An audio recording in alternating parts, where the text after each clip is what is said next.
Okay.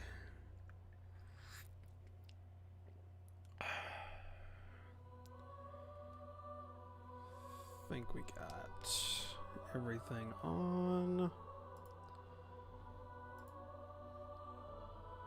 Yeah, looks like it. Music doesn't look too loud in comparison with my microphone, so I think we're up.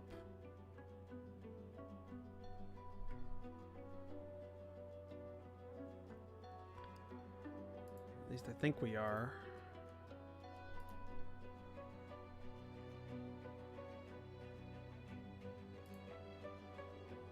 Yeah, looks like it.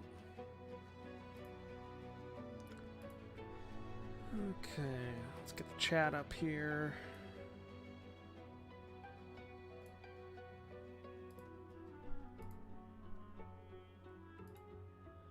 And everything looks good. Okay.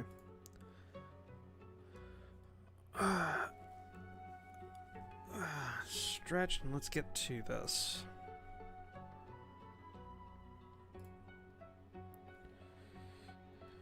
Alright. It's my...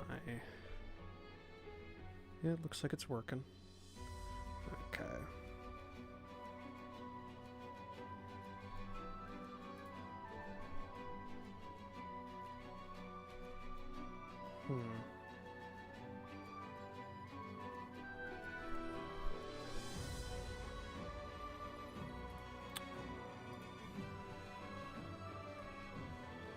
Oh, there we go.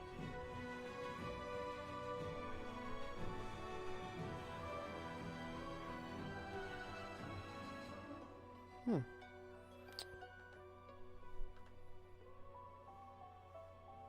some reason my my tablet's not working. Well, let's try and fix this. Just reconnect it. That usually works.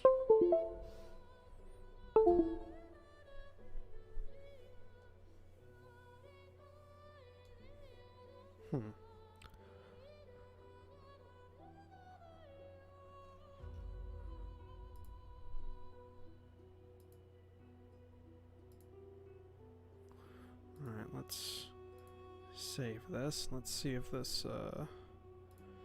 if I reopen it, if it works again.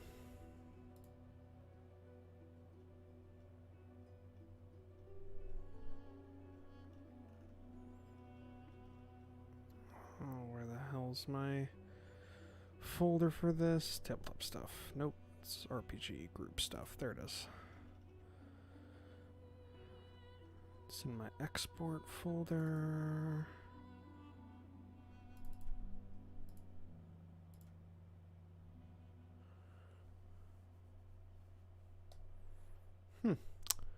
Well, hold on. Let's try and I guess maybe restart entirely. That happens sometimes.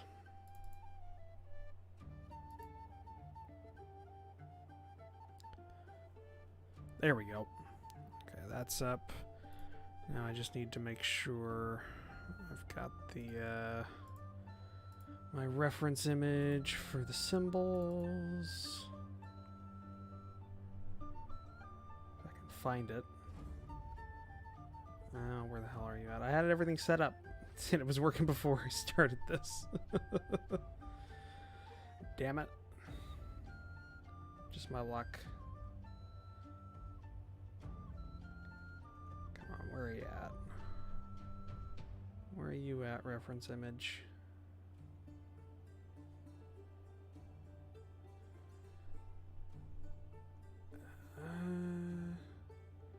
Where the hell are you at? Oh, there you are. Okay. Got that.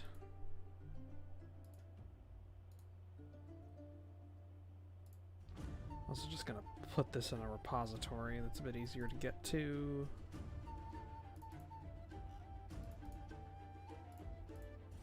There we go. Okay. Let's go ahead and just get that going. Actually, no, I don't want that. because we're going to be copying from this, so we'll just keep it with a blank background. So there we go. Now everything's back up. Let's go over what I'm going to be doing, because it's been a little while since I did a stream, and this was not completed, this map. But I have spent time kind of on my own working on this, so I've finished the contours and everything. So all the contouring and the ocean contours, the rivers, all of that's been done. And now I'm on to working on the placement of cities and towns.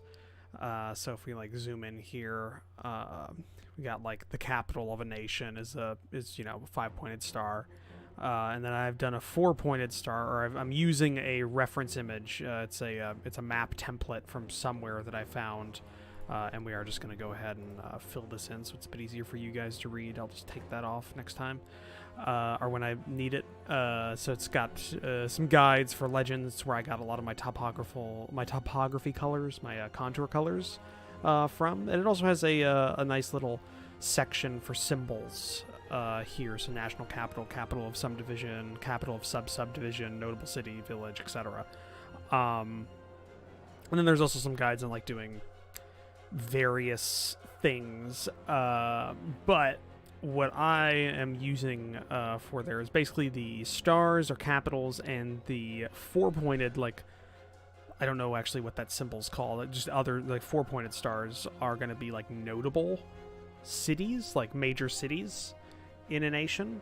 And then I think I'm going to use, I'm not sure actually, I think I might go ahead and use the white circle with the black, the white circle with the black border for like cities, just in general, cities / towns, and then black dots will be smaller towns and that kind of thing.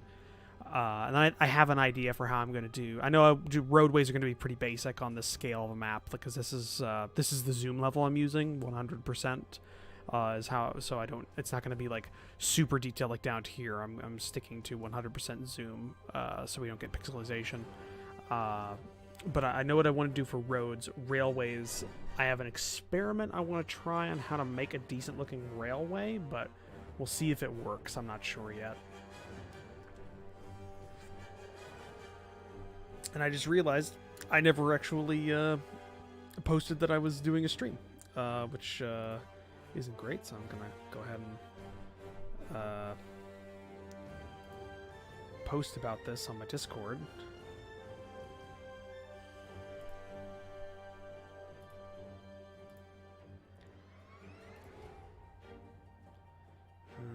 Okay, let me just make this post.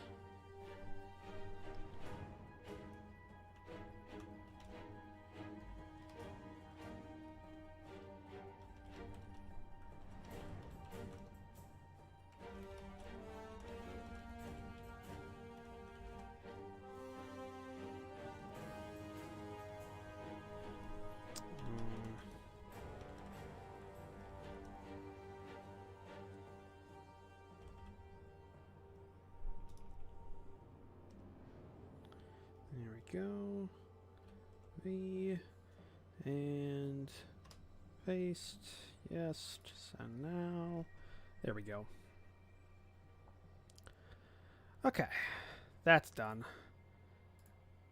But yeah, that's what we're looking to do today. Is we're gonna try and do a lot of city placement, and if I get far enough along, roadways and railways as well. And as you can see, I've decided to actually, it's a bit easier to spot it like here.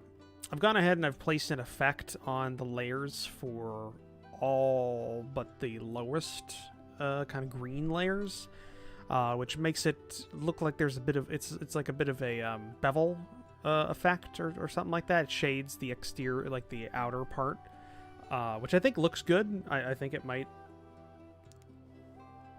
make the map look a little bit better. I'm still not sure if I'm going to keep it or not, or if I'll put it on all of them. But I think it's a nice contrast. So yeah, that's the only thing I've done differently than my world map in this style. That, and I also got a whole bunch of new brushes, and I found one that does the effect I was wanting to do for this disputed area without me having to do a whole bunch of different things to it. So, you know, there we go. So that works out. But yeah, I think what we're going to go ahead and do is work nation by nation here for this stream, so I can kind of keep things easier on me, because if I did it all on like one pass, like for every level of city, it would just get overwhelming. So this is the Umbral. I think it was the Umbra Isles, I think is what it was named. I want to go ahead and I want to fill out this with its various different cities and villages at this scale that I think are likely. So to do so, and so we don't have like any variance here, so it looks like a professional map, we're going to go ahead and just kind of cut out these symbols. I'm going to copy. And then we're just going to go ahead and paste a decent amount of them. And if I remember correctly, they end up right around here. So, what I want to do is just drag a couple down. This isn't the best way of doing this. There's probably an easier way of just pasting like on a location, but I don't know it. So we're just kind of getting them closer to the aisle here.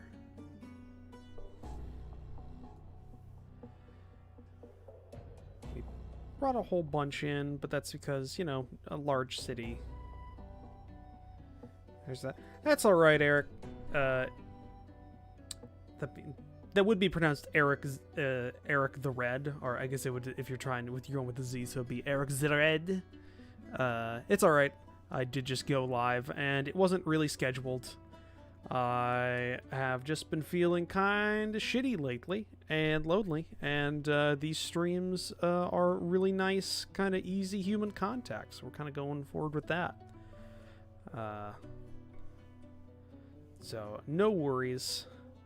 It wasn't all that planned. I just kind of settled on it. Okay. So yeah, we need to place these in areas where cities would exist.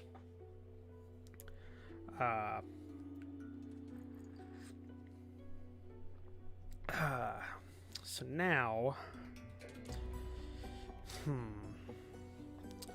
See, this is, I think, one of my weaker parts of world building is city placement. Because there are a lot of rules, because cities exist for a reason, where there's resources to be exploited, where there's intersections of major, like, roadways or thoroughfares.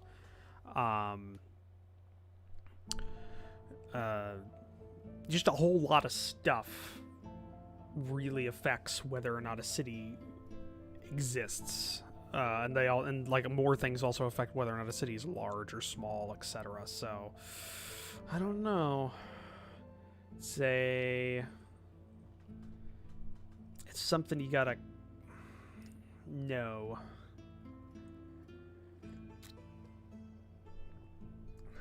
So I'm just trying to figure out how we want to go ahead and do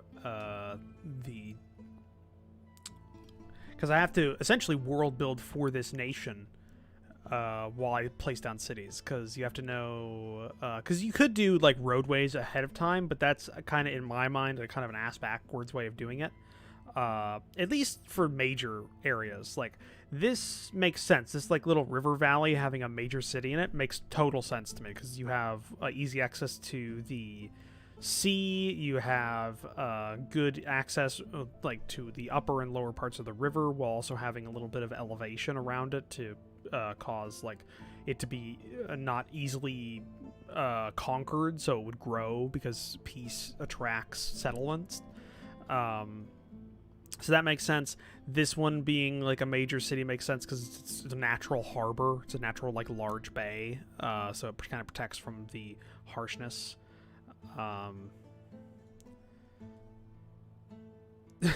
Slim.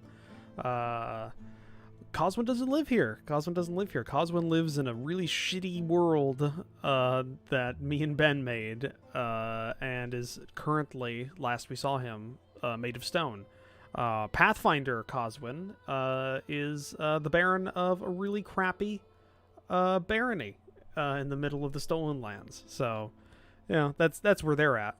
And then, yeah, this capital city here, because it would have been easy to make this the capital, but if you look at capital cities of major nations, sometimes they're just ones that have like big cultural significance, not necessarily ones that are the most like logical.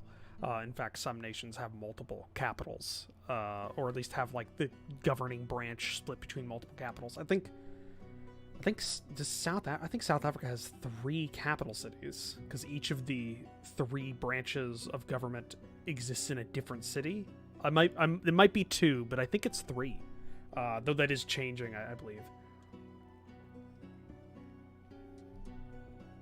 Sorry, I had to get some tea. So yeah, let's go ahead and let's think about this. Where would a major city exist? It's not a super mountainous region, but I do think like the low-lying areas around the coast are very swampy or very waterlogged. It's not a lot of sheer cliffs or anything here. So, well, I could see a city sprouting up here. Maybe not as large as this kind of northern one, because this isn't like a fully enclosed like natural harbor, but it makes sense. And it's on the coast, so it'd have easy access to trade with other cities along the coast. So that makes sense. Let's go to the next one here.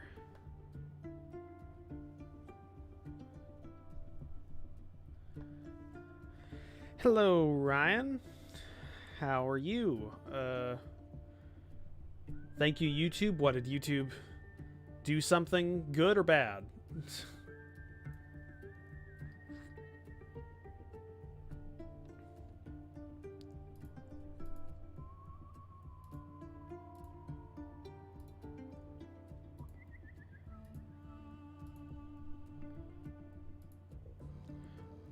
All right. For some reason, my studio is not updating that people are watching. So, I have no idea how many of you there are.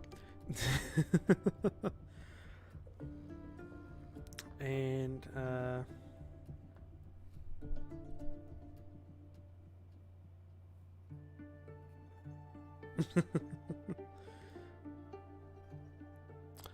well, the red, that's actually, or the red, that's actually, like, if you, that's more of like that's a strategic capital in a way. I mean, it doesn't in that context, not necessarily, but there are like nations that will pick capital cities essentially based upon the strategic outlook. Like they'll change what plans or where they want their capitals being because it's too close or too far away from their main enemies. That's actually why Constantinople became the capital of the Roman Empire before it split into the Western and Eastern Roman Empire. Basically, because it was closer to the primary threat of the emperor of the day, so he transferred the central emperorship from Rome to Constantinople, or Istanbul as it is now. So I mean that happens. So that is a world building thing, and is a fun little tidbit to place like in your worlds, actually. Okay, I like the idea that there's like a city, like a major city on this lake here. I think that makes sense. So we got like 2 little harbor cities on this coast. That makes sense to me. And this one makes sense because it's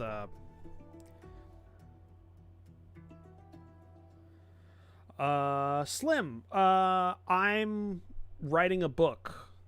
So this is me making the world that the book's set in. So I have spatial reference for everything because I need that as a person. Like I have trouble keeping things in my head like spatially. So putting it down on like paper, or air quotes paper as this is, helps me a lot. And that's my alarm that I don't ever change. So yeah, I'm writing a book. This is the world the book's set in. So it is a turn of, it's like a 1914 1920s type setting with but it's fantasy, so all the fantasy races exist in it. It's right on the cusp of a lot of world changes, just generally stuff like that. The focus of the book, like I'll zoom out here because I recognize where my zoom level normally is. Focus of the story is going to be this nation here. If you can see the borders, this kind of central nation. This is the Fifth Algan Republic. It's like a region that has multiple competing, or not competing, but multiple disparate culture groups inside of it. And over the years, Algan has formed multiple governments over the centuries. And this is the Fifth Republic, but it's not necessarily the fifth government. It's the largest and most stable that it's ever been, and a lot of the competing nations around it dislike that, and it kind of sparks war. So it's a war story in kind of a fantasy, like quasi-fantasy, quasi-historical setting in a way, because there's a lot of magic exists, but it's I want to ground it in like the feel of a early 1900s setting. So that's kind of the general gist of what's going on here, and this whole continent is like a Europe continent. I can actually open up if I've got it here somewhere. Where's it at? Here it is.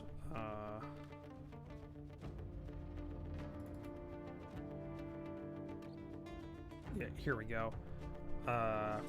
Like, this is the world map that we made on the previous streams.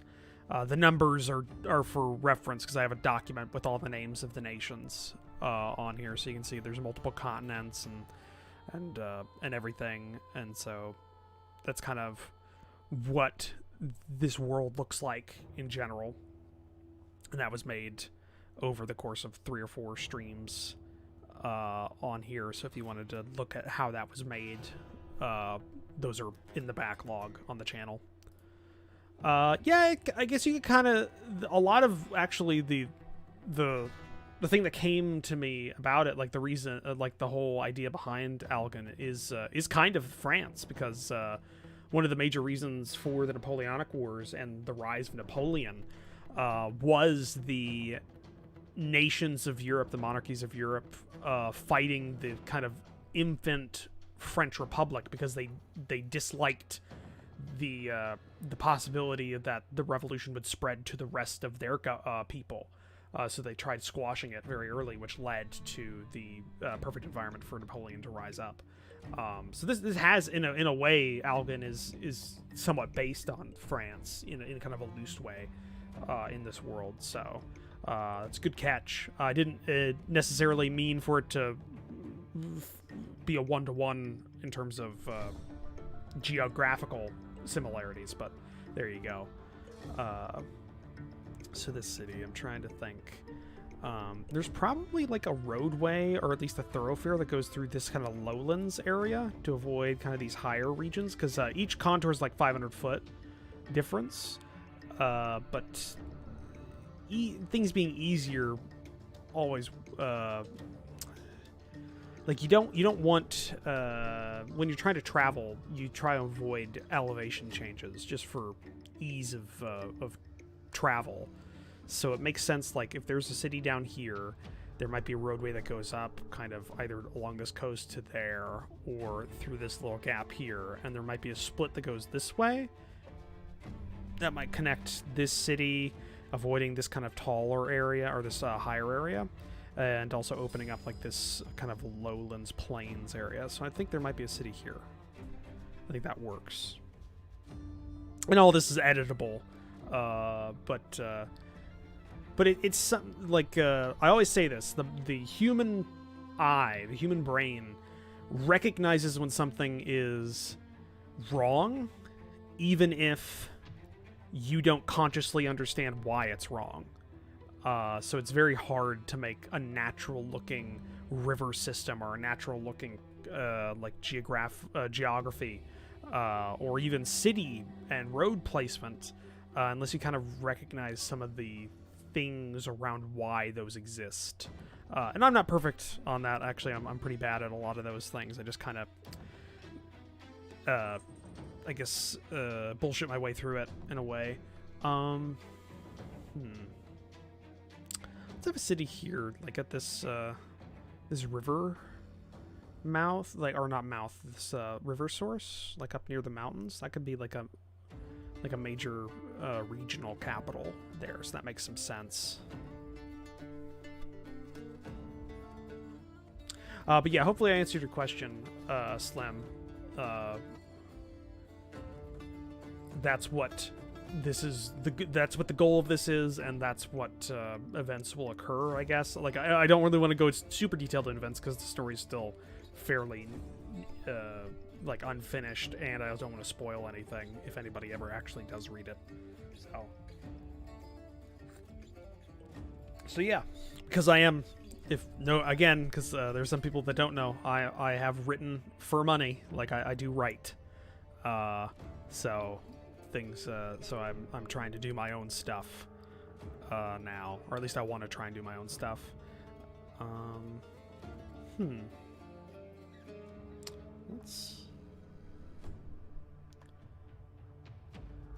can definitely see a city sprouting up here for no other reason than the fact that it might make, like, it might be easier for some cities to earlier on to have gone along the coast to trade, and this is like at the tip of like a long peninsula, and that makes it easy. And so they would have like stopped here at some points because it's like the halfway point, and then there's another long trip. So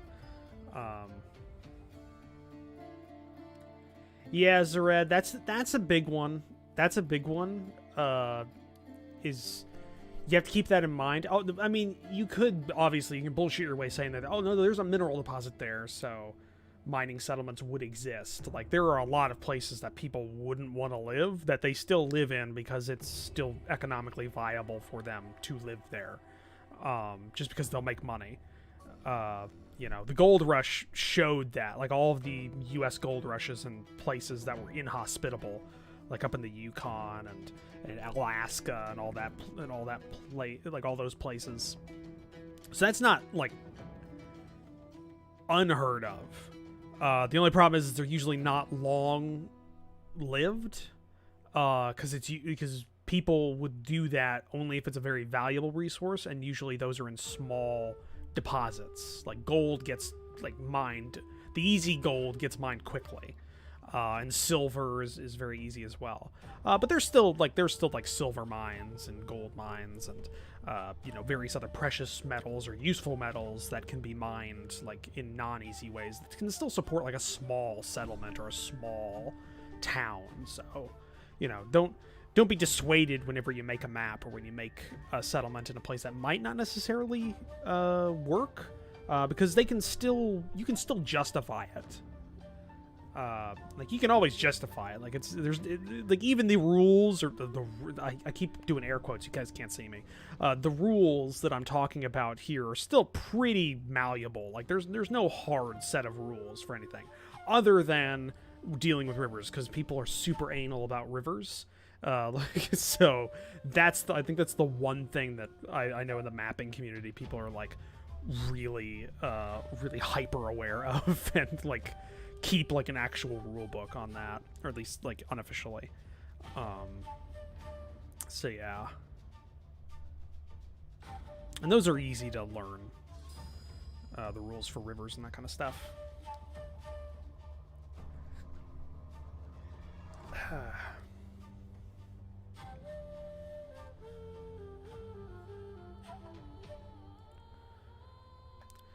I do like the idea of maybe the southern part of this island nation being more populous. So we might try and put a higher density of cities here.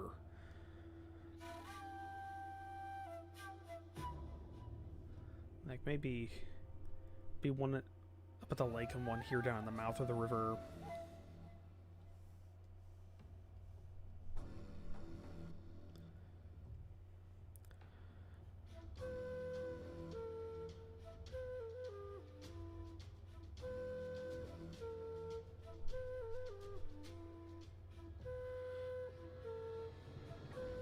Yeah, the gold rushes are no joke. They will explode a population. It's one of the driving forces behind the settlement of the West was mineral deposits and like finding those. Now, I mean, gold was like the big one, but like silver deposits were a big one as well. Just pretty much anything. If it was valuable, people would make a city there or a town or something. It's no joke. It's just that gold usually was a lot easier for people to kind of like make bank with really quickly, and that was the want people had. So I'm kind of like in my mind's eye trying to keep roadways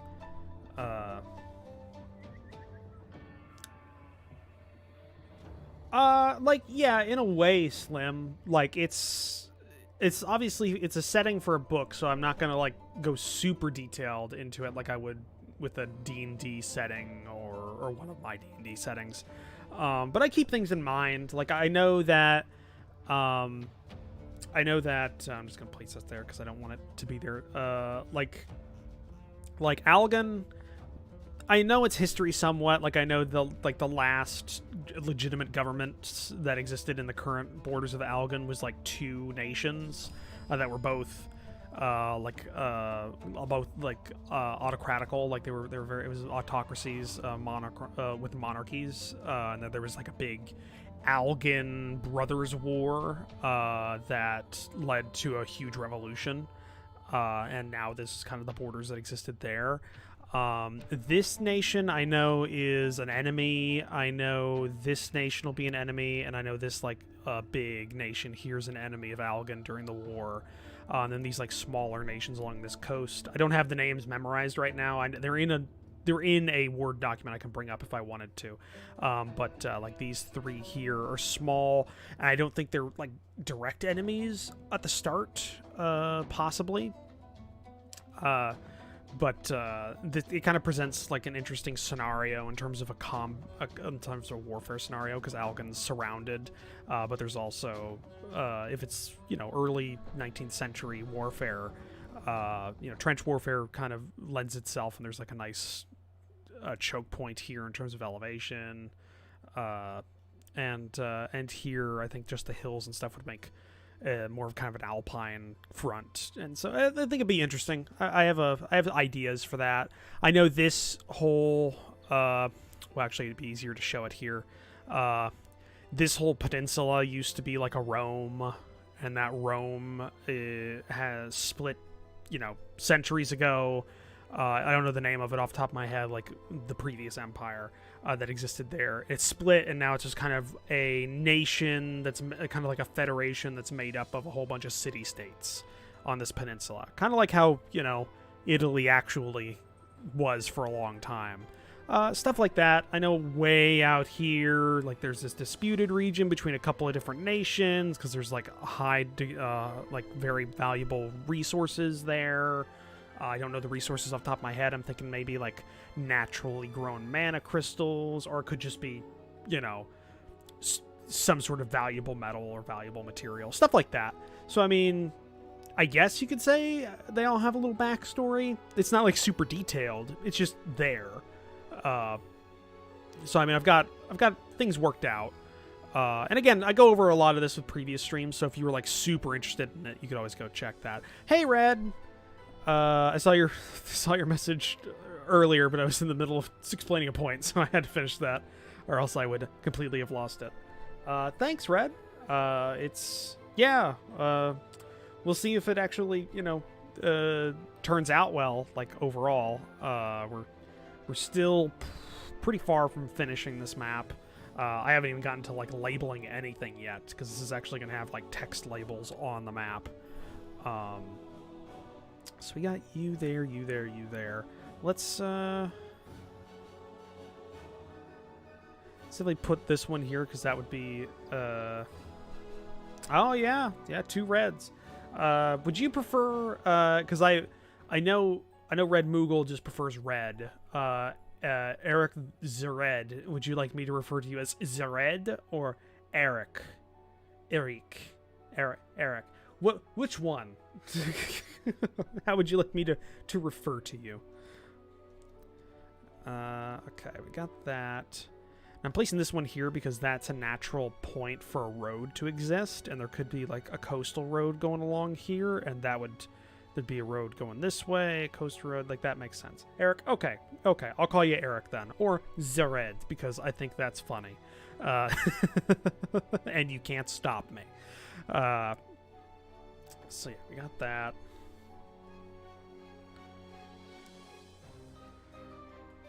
And see, the thing about this is if I want it to look like an actual kind of an atlas that I'm trying to make this resemble, you got to put as much detail as you can without oversaturating it, and that's a hard thing to do. So, let's see here. Let's get...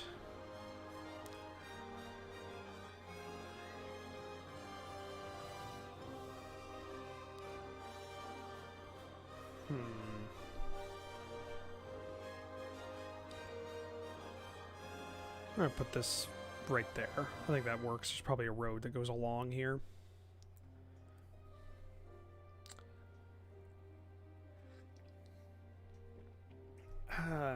And how are you doing, Red? You still at work? I actually don't know your schedule at all, so I have no idea.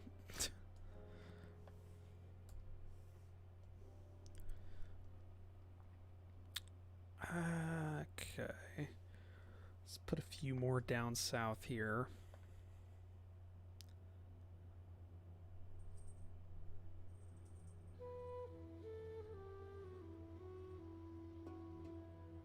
And I have to remember, these are somewhat large cities, so... I think that's a good distribution of, like, moderately large cities on this map. Or on this, this island continent. This isle. So let's go ahead and let's get, like, notable, like, towns and stuff. Let's get that, here. So those are notable cities. Let's get some villages going.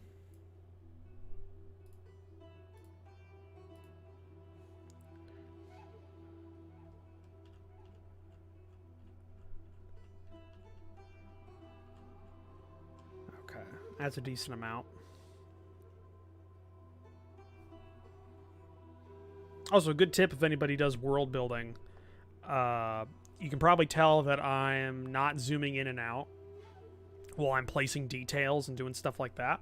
That's because you can get super into the weeds if you zoom in and lose your perspective on things. So I've chosen my zoom level for this step, and I'm sticking to it. So I don't over-detail the map or under-detail the map, because both are bad. I'm keeping it just kind of where I want. So that's a good tip, is recognize where you want to be on your detail and stick to the level of zoom that you can maintain that detail at.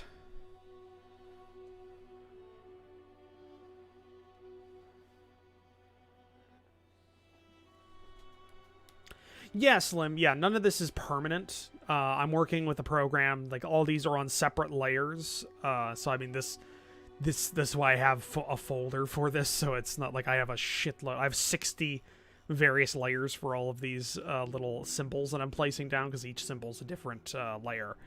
So yeah, I'm going to go ahead and I'm going to tweak them as I go. But you kind of want to know, like, I know where I want things somewhat, but if it doesn't work out, like, in terms of, if it just looks off, then I can edit it. But you kind of want to get it right, or at least close the first time. You don't want to do radical changes after you go a couple of steps, because certain things, like roadways, are informed by cities in a way. And it's kind of a mutual relationship in terms of roads and cities.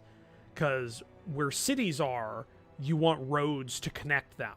But roads can also produce settlements where there's a meeting of if there's like an intersection between two thoroughfares, a city will sprout up there if there's a viable way for a city to exist.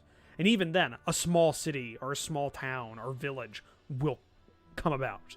So it's kind of you kind of have to know ahead of time. So it's hard to explain. I hope I am, like, at least somewhat, because I know I'm bad at it sometimes. Okay,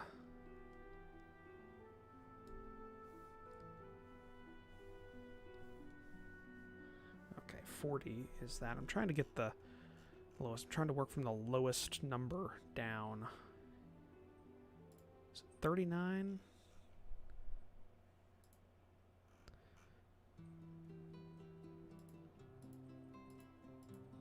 Okay, is 40? 40's that one. 42? Okay. 41. Alright. So 41. And then we've got 41 all the way through to 60 of these. On my little guide it says villages, but these might just be like towns. Moderately sized towns. Because this would be too village. This kind of a map, there wouldn't be. It's too big of a scale for villages to really show up on it. So let's definitely have a couple of small settlements near the capital. We want that.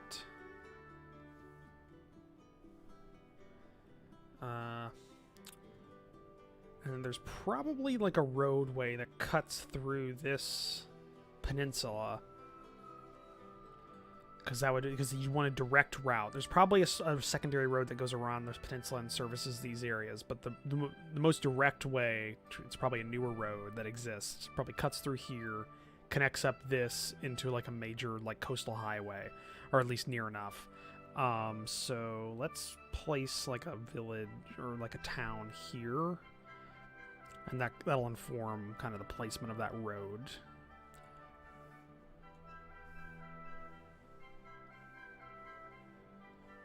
Okay.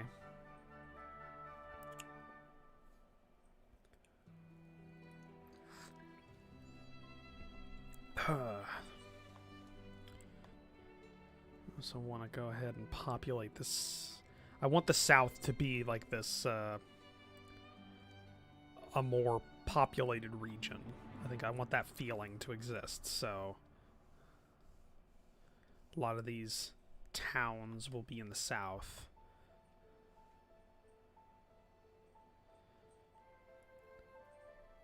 There's definitely some sort of like upper roadway that goes through here, so that's going to be a town there. And if any of you need me to explain what I'm doing or the methodology behind it or questions, like, feel free to ask. The whole point of doing this on stream is to interact with people while I'm doing it. So don't feel shy.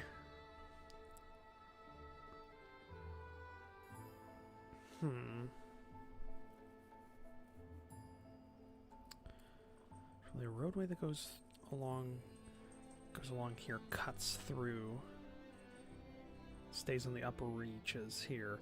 So there's probably a smaller secondary roadway, older, that goes along the coast. So there's probably like a small port town here. That makes sense.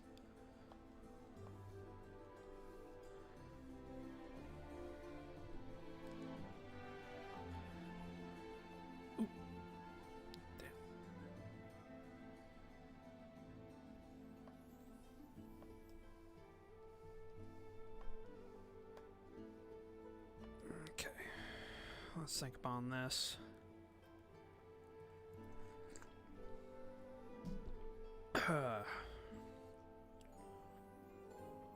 Glad I picked up. I got like myself a nice big 20-ounce like steel double-walled thermos.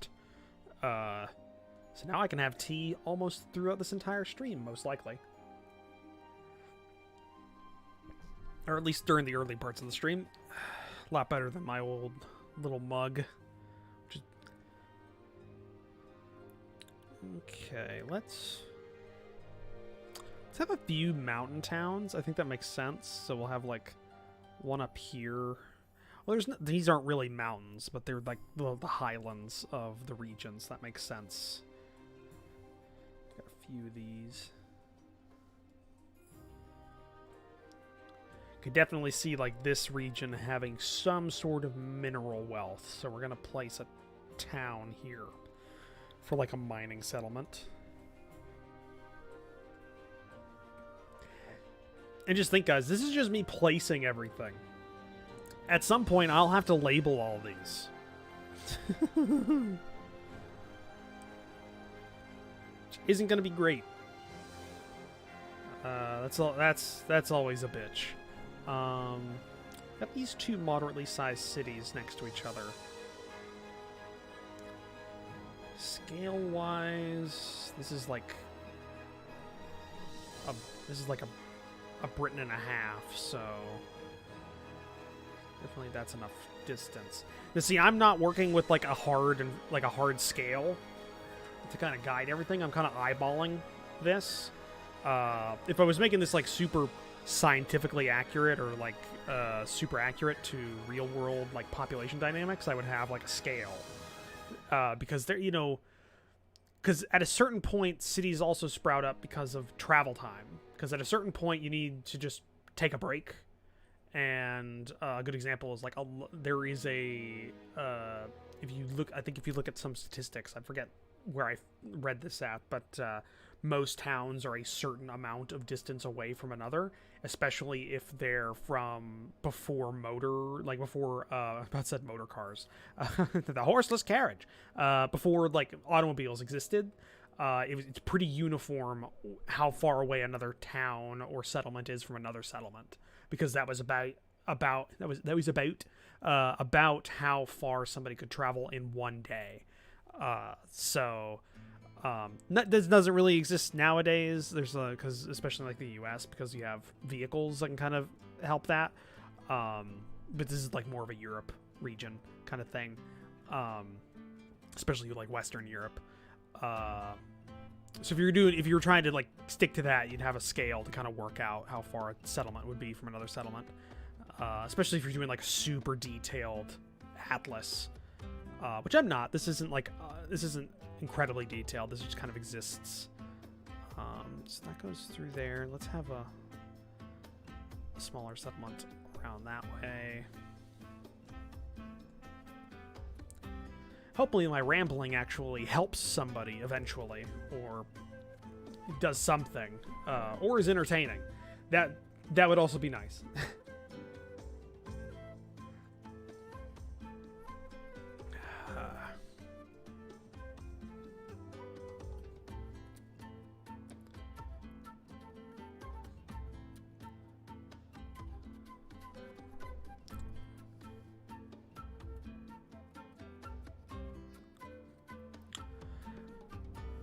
Kind of. Not as much red, because by the time settlements and... Well, actually, no. I guess the Great Plain does kind of exist. The Great Plain... I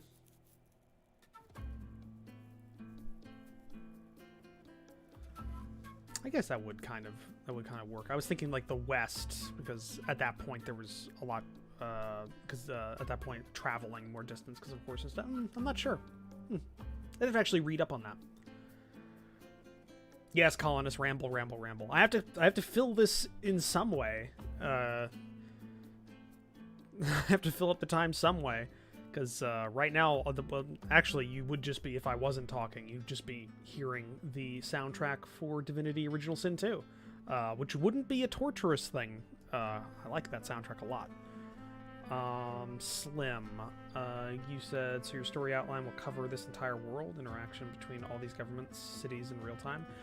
No, like, the story's gonna follow a small... I'm still debating on a singular protagonist narrative or a multi-protagonist narrative. I have an outline for both. I'm not sure which one I like more. I'm kind of leaning towards having multiple protagonists from various different viewpoints, but it'll mostly center around the conflict between Algan and the Fifth Algan Republic and its war, its defensive war, and a lot of like internal politics between mages and their position in the military. Because I actually don't think I've ever talked about this on here. Screw it, I will. In my world, I have a magic system already worked out, where like everything's connected by mana, which is kind of the end all. It's kind of like the broad term, like mana. It's the thing that created everything. You know, it's the raw force of creation. So mana exists everywhere, but it's dispersed in a very a very low concentration across the world, but everything has it. Mages are individuals who are attuned to mana and can kind of make it bend to their will or enact effects upon it. But the problem is it's very difficult to concentrate it. So like mages in this world's history, it was a lot less like I cast fireball and more like I get it's a lot less like I'm going to create a spell to make it rain. It's more like I'm going to spend a couple hours concentrating and bringing the mana of a region together to enact a spell that will make it rain. So it's a very involved process to make a spell happen.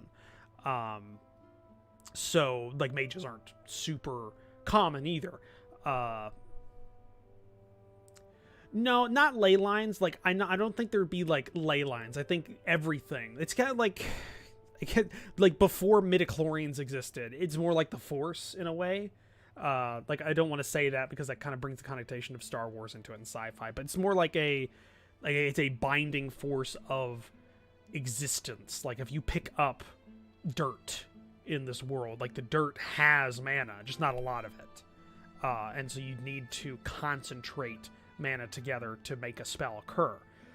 The only way around that would be there'd be some areas where naturally occurring like mana crystals exist, and that's concentrated mana, so you can kind of like enact spells instantaneously. And that's kind of like the status quo that existed in this world for a long time until they figured out how to make artificial mana crystals. Durcom 077. This is Clip Studio Paint Pro. It's not GIMP. I know GIMP. I've used GIMP before. Not for map making, but this is like a drawing program. I think it's made by the same people that make like Manga Studio Pro. Or it might be the same program. This might be the newer version of it. I'm not sure. It costs like $60, or actually probably costs like $80, but I got it on sale. It's a really nice program. I like it a lot. It has a lot more flexibility than GIMP in some ways, and in other ways not as much. So it's kind of like a trade-off there. It doesn't have as much flexibility when it comes to brushes. I can tell you that much, because you can use Photoshop brushes in GIMP, but this requires specific brushes made for the program, which kind of sucks. What was I saying before? Yeah, magic system. Yeah, basically that's how the magic works in the universe, and it kind of worked like that for hundreds of years until somebody at some point figured out how to make artificial mana crystals, which is basically just a specialization. A mage that specializes in it can concentrate and form crystals of concentrated mana that it's like a battery. But the mindset of mages is still stuck in the pre-mana crystal age, so their military utilization is very archaic. So they would use, mages are not used for like combat in this world as much. They're more like a auxiliary, like a messenger or a reconnaissance unit. So like the story will detail a lot, especially with one character who's like a fresh military mage. The emergent mindset and the change in the mage culture as in this war, as it's kind of confronted with the new status quo that's come up because of these artificial mana crystals and the technology, in very much the same way that historically military minds just didn't, even though they existed for years before World War I existed, they just did not care or change when it came to the machine gun. I think I said this last stream, and I don't want to reiterate, but there's a lot of people here that don't necessarily watch or haven't watched my previous streams. And Dr. Communist 077, I never actually heard that. The map making tools for Arma 3 are archaic and difficult for me to understand, and I never got into them. I just used for this map, there's like a little template I downloaded from some sort of map making group, and it has like all of this stuff on here to kind of use as a basis for your to make your map. And I use these contour colors as my basis for my work on here. So I've got like I made like a little cheat sheet thing here that has all my contour colors that I kind of pick from and draw out with a stylus pen. This is definitely a program that you kind of need a pen to use, especially making maps. I would never recommend making a map with the mouse, especially if you're drawing out contours, because it's just painful, just super painful. Okay, yeah, you're here. What the fuck was I talking about? I think I was thinking it was right. Anecdote about machine guns in our timeline, our world. There's an anecdote I remember. I don't know if it's true, but it definitely encapsulates kind of the mindset of machine guns and the technology outpacing what the military strategy is. There was like a military exercise of the British kind of military at one point before World War One.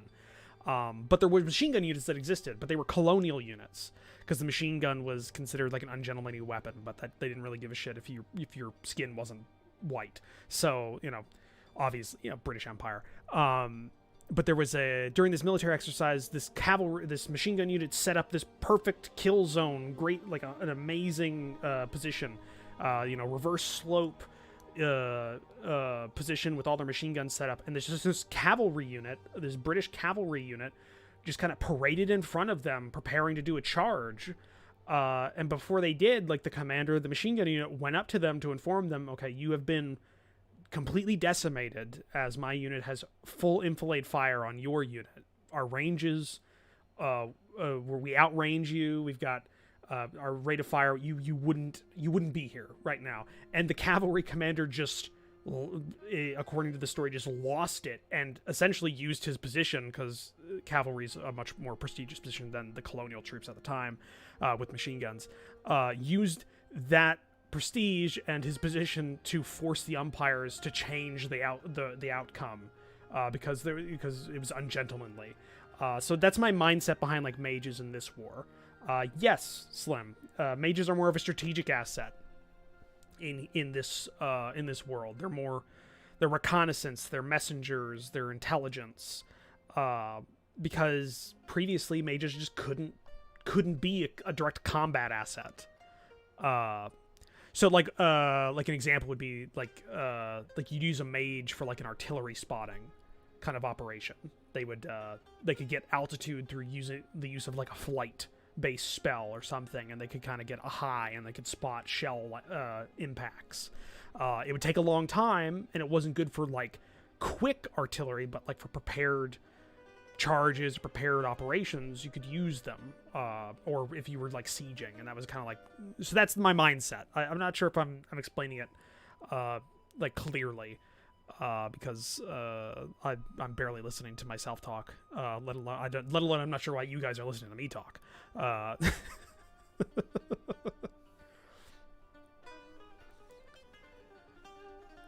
we go. Got you.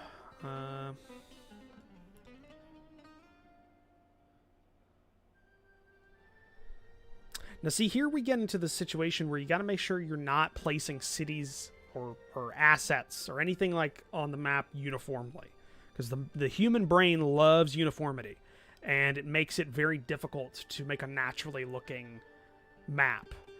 Because even if there is like certain things that make a city exist, they're not going to be uniform. Things are going to change. So you got to put.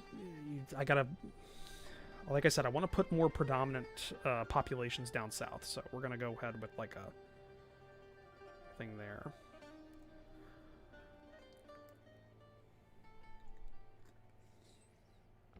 Naval units. I have that idea. I also had that idea. I haven't gotten super into detail on like the actual the actual deployment of mages in this world's militaries, because I'm sure it would be different depending on which nation it is, because every nation has different military traditions and bases for their militaries, and how they utilize them. Let's definitely have this one kind of like there. That makes sense. There's like a population density here around this, like these two major cities. And that makes kind of sense. Let's get like the two other cities down here, because I think they'd be more. We'll put one right there, and then one right here. We'll go ahead and just put that down there. I think that's a good displacement, because I don't think the northern half of this nation has a high population, so there's probably not a city or a town up here that's worth putting on the map, is my mindset here. And I think this is like a very big like breadbasket area, because it's just like two very flat plains kind of out in the middle of nowhere, so there'd probably be a lot of small settlements here. But to answer your like naval unit thing, like I didn't get too deep into deployments of mages. I did go. Like, I am working on it, but my artistic skills are very limited. So I'm not sure what I'm gonna do with this. But like, I've gone ahead and like, I know what I want for Algon. Algon is going to utilize a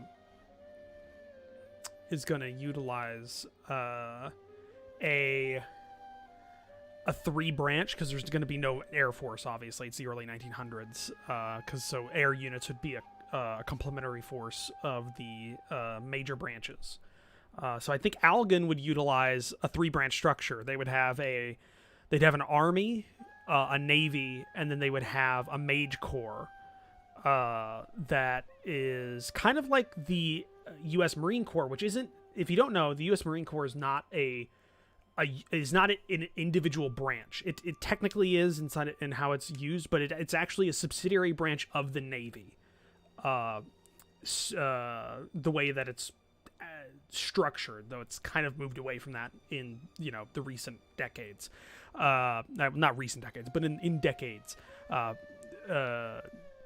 thinking Algon has a dedicated mage corps, because Algon has a more of a rich history of utilizing mages in high level like governance.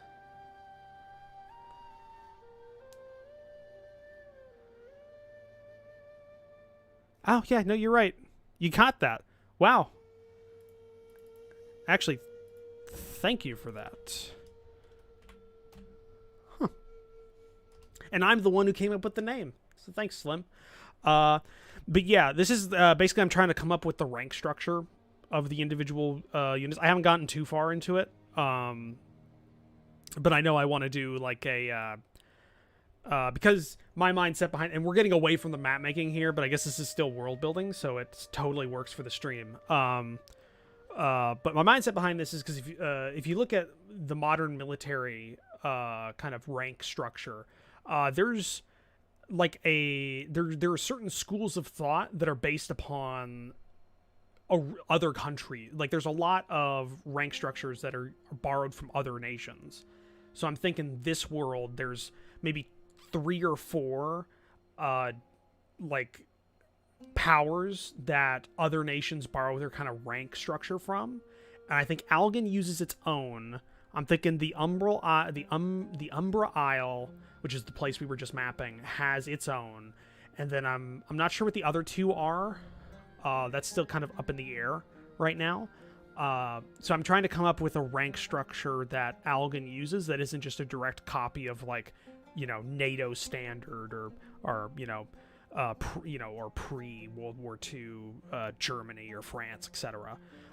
It'll be fairly similar, but I want to come up with my own, and I also need to kind of figure out what the mages use. And then my mindset behind the mages idea would be that the individual branches probably wouldn't have the resources to find, recruit, and train up mages. So Algan dedicates a branch to that purpose, at least for military mages. And then the mages themselves are sent out as organic components to other formations in the Algan military, like the army and the navy. I definitely think the mages, in terms of naval deployments, would be more used as messengers, because especially before radio existed, like a mage and a naval, like on a naval ship that could just like talk to another mage in a naval ship out of line of sight would basically negate the use of flags. So that would be a very good thing to do. But we'll get away from that and we'll get back to making the map. A huge tangent, but I love it because that's the kind of shit that I love talking about.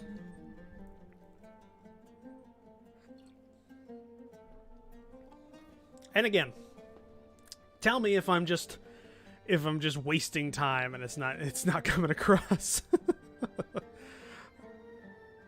Okay, let's get this going here. Now, I am not sure. I think we might be done with this nation in terms of its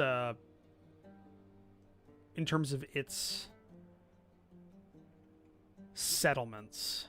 I know this looks kind of bare, and I know this looks bare, and this looks bare, but I think that's natural, as well as like this coast.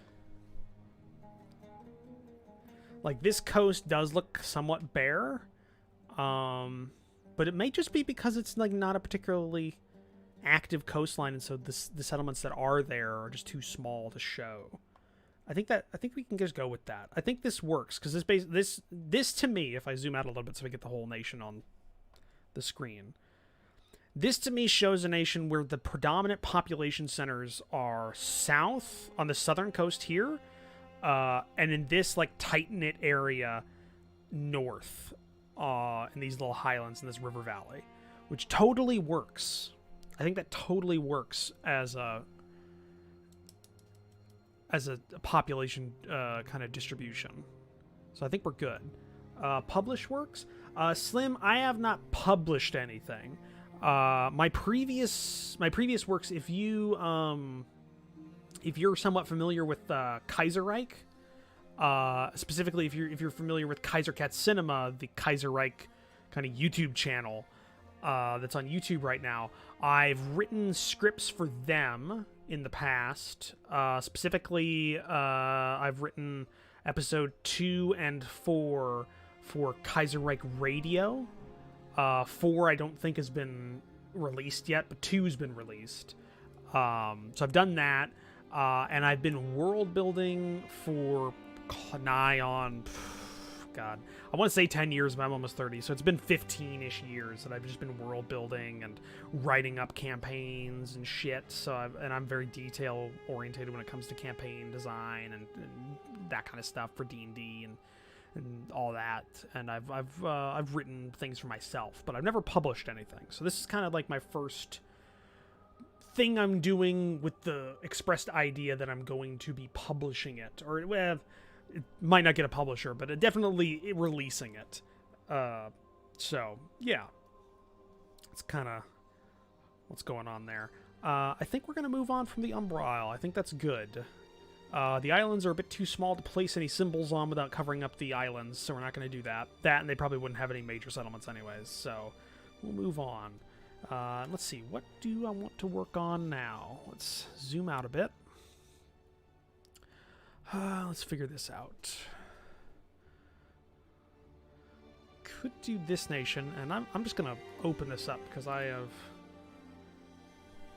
it is annoying me that I don't know these off the top of my head. Let me open up my nations list here. So 2. Okay, number 2. This area is the Greater Kingdom of Pensilia. So I think we might work on that. I think that would be kind of cool. So the Greater Kingdom of Pensilia.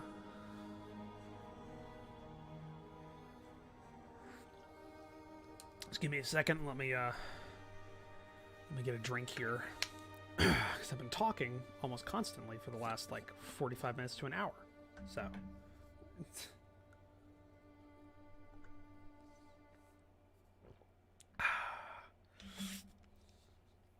Always a good day when you have a nice Earl Grey. A nice Earl Grey. While I'm drinking, I'm also looking at kind of this nation and kind of working out where I want to place things.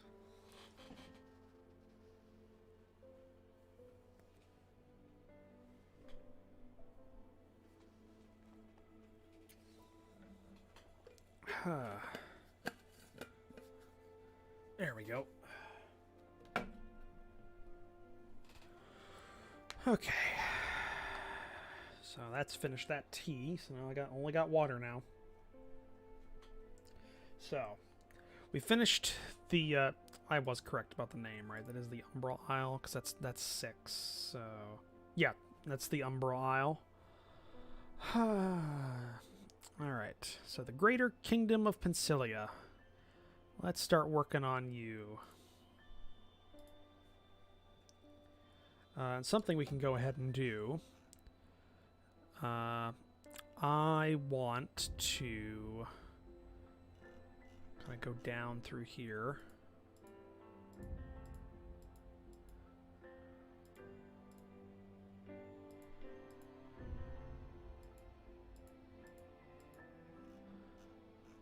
See, I didn't do this optimally because I kind of screwed the pooch.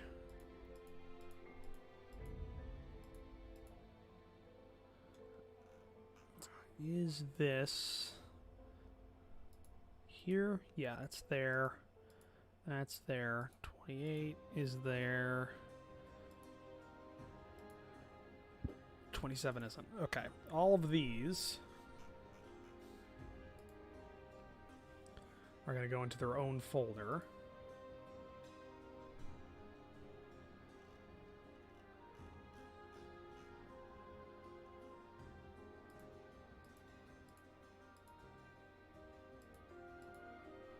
Okay, 28. 27 isn't. So 28. And then 29 to 60 all go into that folder as well.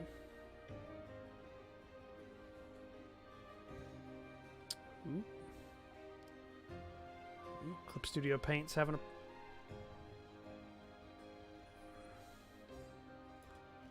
bit of a hissy fit there. There we go.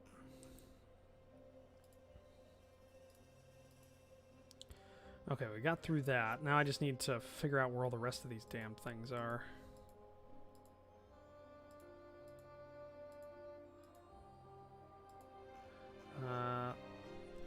Because I want to get this done so I know. So that one's there. That one's not.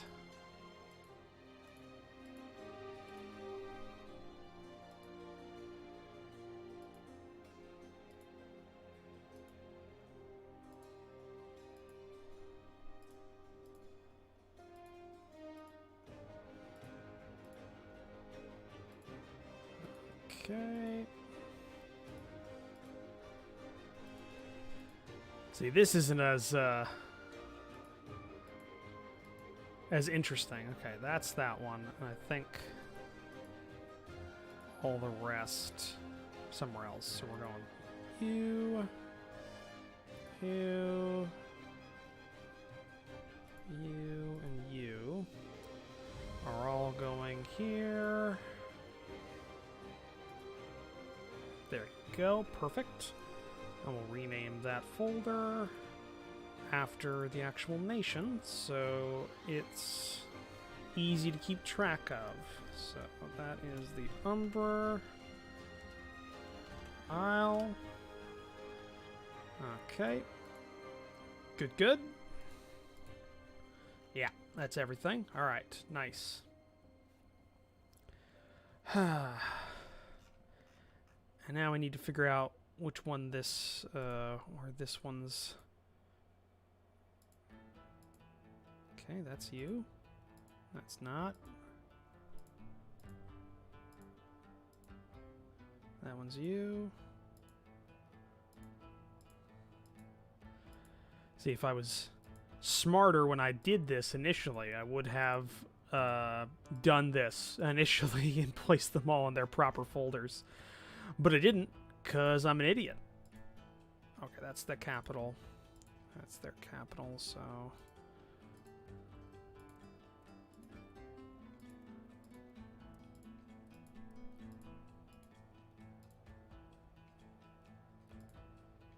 Okay, 11, 12, 13, 14, 15, 17, 18. Okay. Yeah, or I forget. But I didn't forget. I just didn't think of it until I did this stream. So it doesn't matter. I literally just forgot.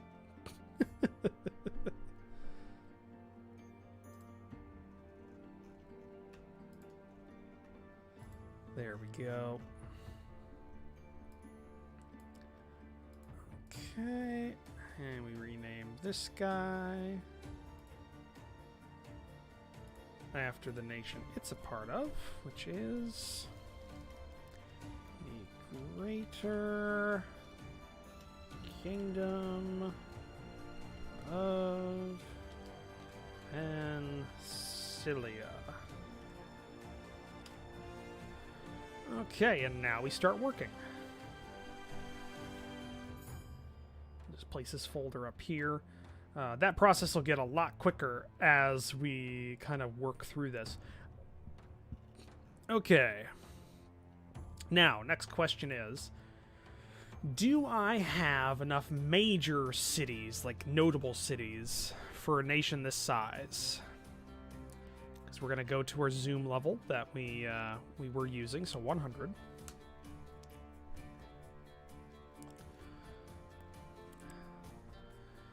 So the capital we're putting on the coast.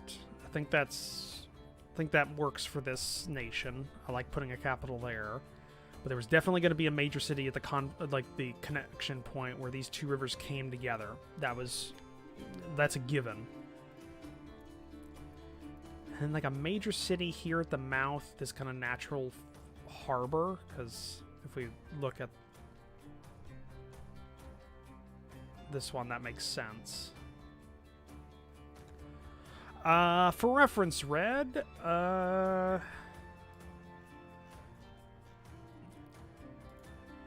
this is, actually, hold on, because that's a bit hard to see. Like, this is the map in relation to the real world. So, yeah, looking at it, trying to compare it, like, actually, can I just flip this? Can I just transform, where the hell is it at? Transform, flip horizontal? Nope, wrong one. It's flip vertical.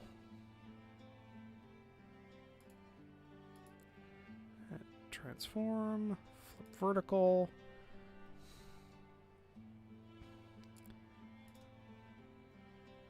Yes, apply that transform, and then if we move this a little bit, we can see an upside down UK neck, like kind of overlaid here. So this is like, yeah, it's about on par with the UK. Maybe it's like UK and Ireland together in terms of landmass, I would suppose. Are pretty close.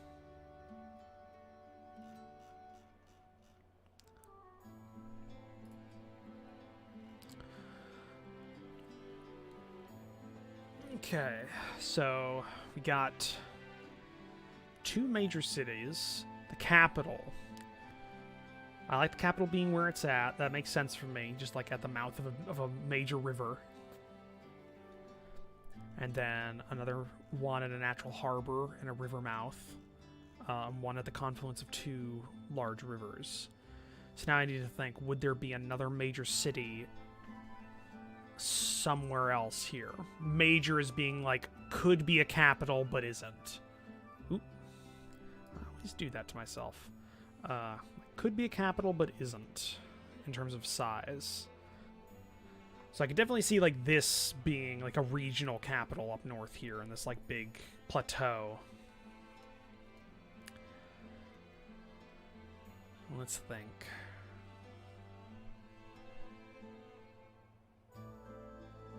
So here's where we get to, like, you gotta really think on kind of the future layout of roads and railroads and some of the history of this nation to kind of work it out.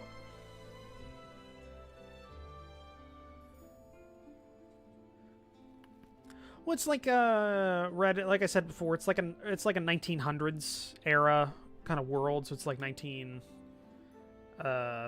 1920s, like kind of like span. Now see Slim, this is what I was meaning about the history of here, because I have in my mind's eye for this story, I have the border between Allegan and the Greater Kingdom of Pensilia being underdeveloped because of the hostility between the 2 nations. So it's like a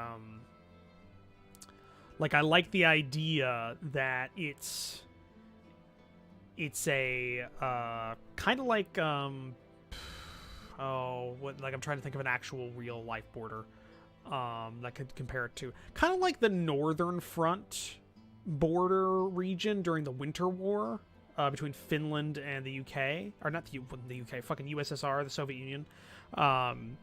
Just had the UK in my head. Like that. I really wish I could have a webcam up right now, because I use my hands to talk a lot, and I'm noticing that as I'm speaking here.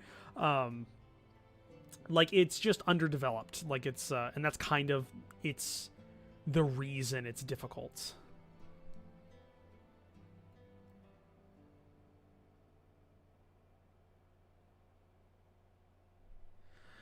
Yeah.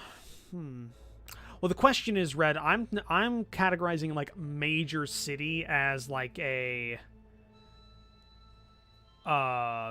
city that could be a capital. But my idea, what I was trying to say, Slim, is like this bay on the border is I definitely don't want it to be next to the border. I want that to be somewhat underdeveloped. But I am seeing some places you could put one. Yeah, I think I got something. Let's go ahead and get ourselves the symbol for it.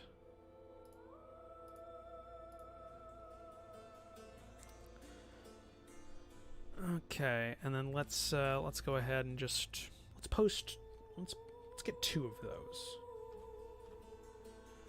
Get 2 of those for 2 major kind of cities that we can get here.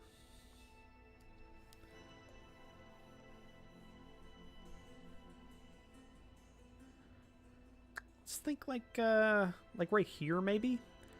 Because if we look at it without this symbol there, we can see there being a like just a little tiny peninsula, nothing big there, but that would be enough for you to maybe put a city like along this coast here. There is a bay there, and in peacetime it would be very, very profitable because it's a big inland sea here. Yeah, no, that definitely works. Slim, you had a good idea. You had a good idea. I'm not saying that you don't have good ideas. I'm just saying you had a good idea there, and I appreciate that one. That's why I like having you guys here, because it helps me work through the process and find things I don't normally... think of things I normally wouldn't.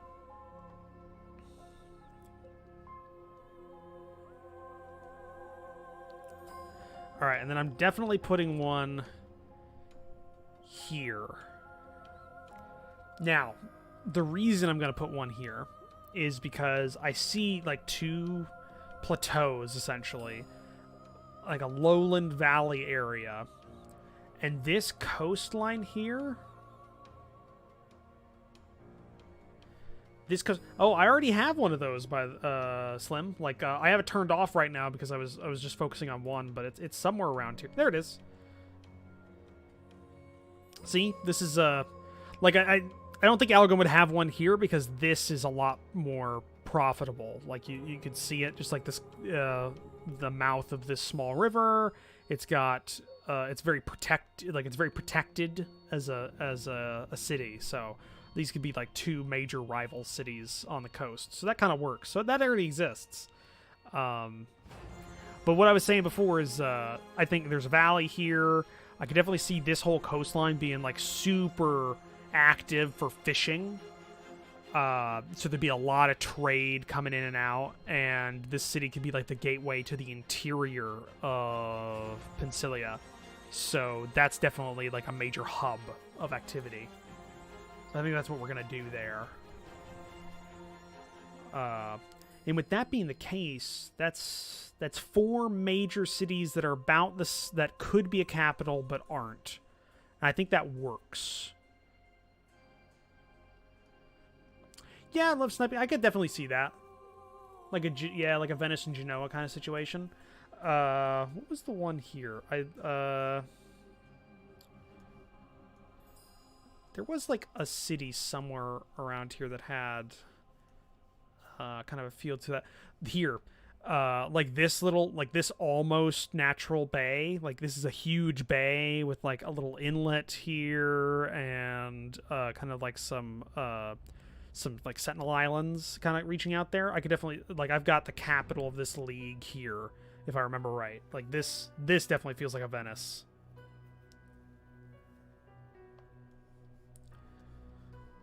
So yeah, but we've got the major cities. Now we just need to put down like huge. Thanks, Sniper. That's good. See, I needed to stream. That always makes me feel better. You guys are always making me feel better. I'm feeling like shit last couple of days. This is nice. All right. Let's copy that, and let's start putting down some notable cities. And let's just start pasting these damn things. This is a large area. So let's...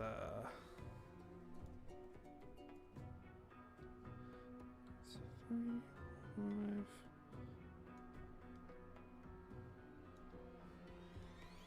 Yeah. So get you over here. There we go. So now let's start getting this.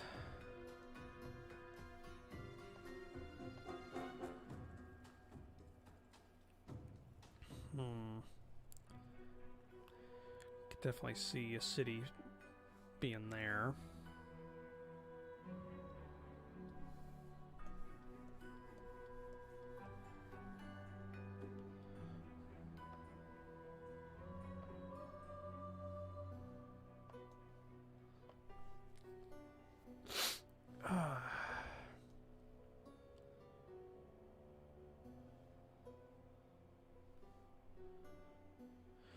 Yeah, Red, is Rival's first day at work go well? Or is he still there? I don't know what time it is where you're at.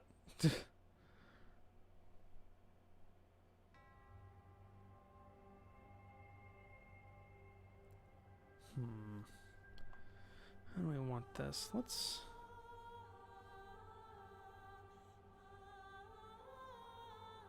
put a city right there, kind of at the tip of this, like, broken peninsula. It could be interesting.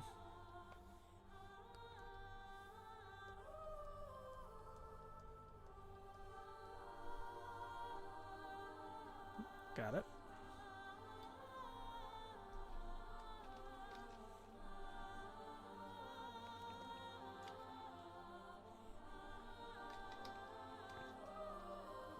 Oh yeah, there's definitely going to be... That's actually kind of why I have the border like it is slim.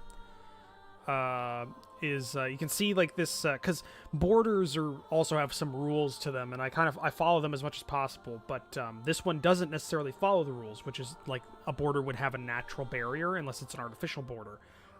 And there's not many there's not many artificial borders in Europe. There's a lot of borders that either have cultural significance or they have natural defenses. This one has a natural defense in like this kind of raised like range here, but this kind of sticks out. So I'm thinking there's going to be a major city here that Pensilia took during the revolution, the Algan Revolution.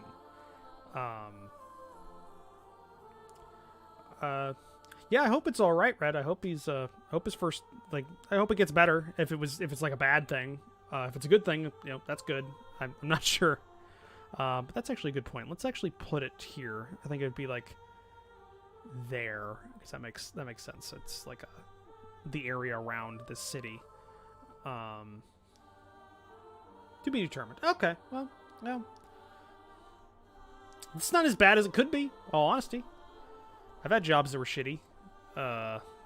Like just from day one, so.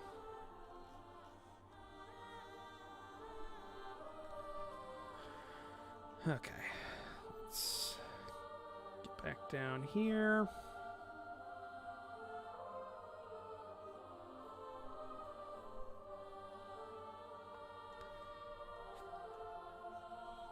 Oh, God.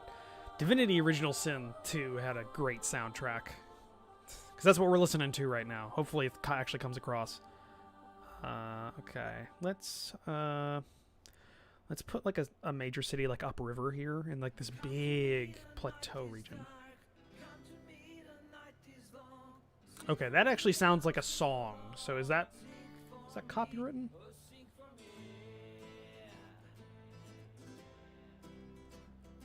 With 31 tracks in. I think we're okay.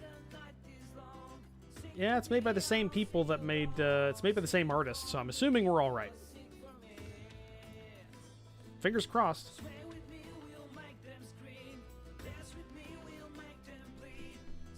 Okay.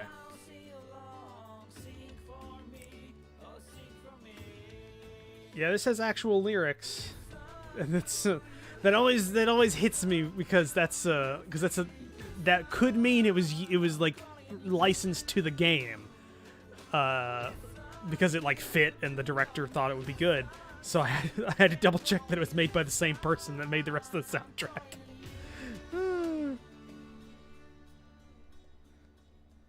Like, I'm not opposed to lyrics, guys. I'm just opposed to copyright strikes on a stream's background music. Because I don't want that. Because I actually make a little money from these streams. Not a lot. I mean, I could force ads down your throat, but I'm not going to do that. Because that's just bullshit. Let's place like a city up the coast a little bit here. The feel of it, I think the next couple of streams, the next couple of songs are gonna have lyrics. It also kind of throws off my flow because I'm focusing on the lyrics instead of thinking. Yeah, I guess so.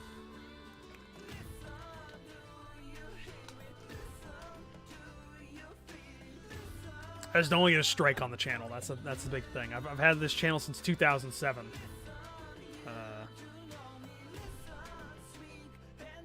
Yeah, I was talking with Mikey. Earlier. I think he's debating. He's saving up for another frickin' GPU. He's wanting to get like I think it was like was it 2080 Super or something like that, or 2070 Super. Which good for him. I'm good with my 2070.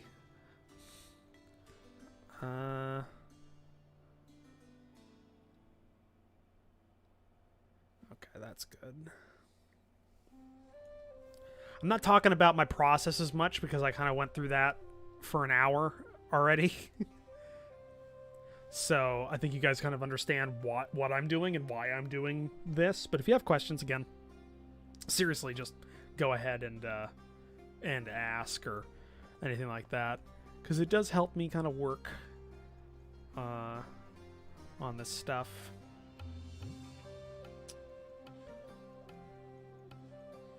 It's definitely gonna be like a road junction here. I can see that. The road junction going along here and over there, going down and down. Actually, the road might go... Should this city be on this side of the river? No, it'll stay there. And then that's a river crossing, but that's a river crossing too. See, a good rule of thumb is that you want to minimize river crossings as much as possible with roads, because that's how people... Because river crossings involve bridges, especially for big rivers, which cost money. So there'd be... things there. Could be like a secondary network there. No, I think we're good. Any interesting lore? Not as much. I haven't gotten that granular. It's mostly like political stuff for the most part, in terms of granularity. That and stuff about the nation that I'm having at least like the majority of my characters from. Like that has a lot more lore to it. Which is Algan, the 5th Algan Republic, which is this nation kind of here. Where's this one gonna be? Let's go up north a bit. Let's go to this plateau region. So roads, probably be a road going straight across, going through here, and then up this slope in between these two areas. Definitely see there being a city here, kind of the gateway to the plateau, which will have a smaller settlements. There'll be another small, like maybe a roadway going through here to this area, because that's like sheer cliff regions, so you wouldn't have as many roads going across. So this would be like a nice little plains area. Not gonna have a notable city in there, so we'll put one down.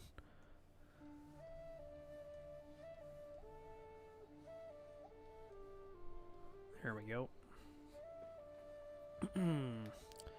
Let's put you...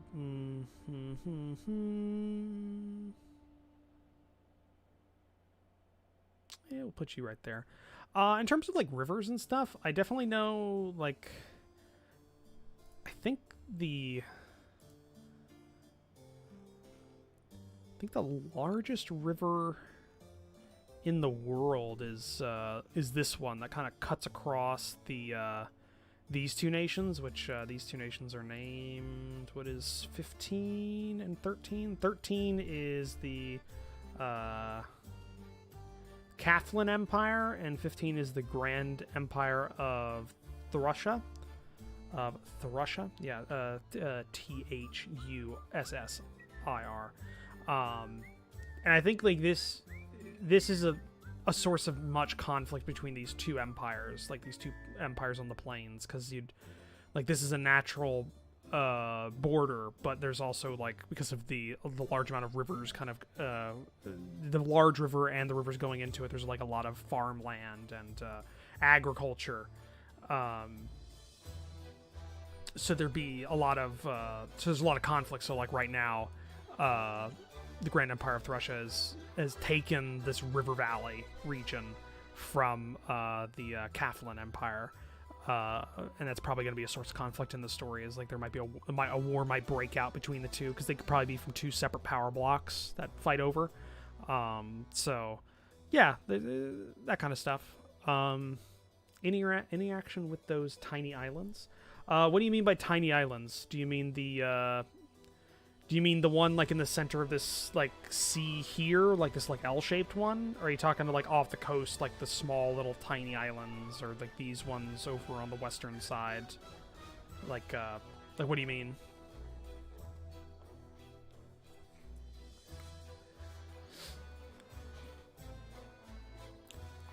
Ooh, like this track. Slim, there is a delay, so just saying yep doesn't tell me where in the sentence you're agreeing with. So you have to be a little specific on that point.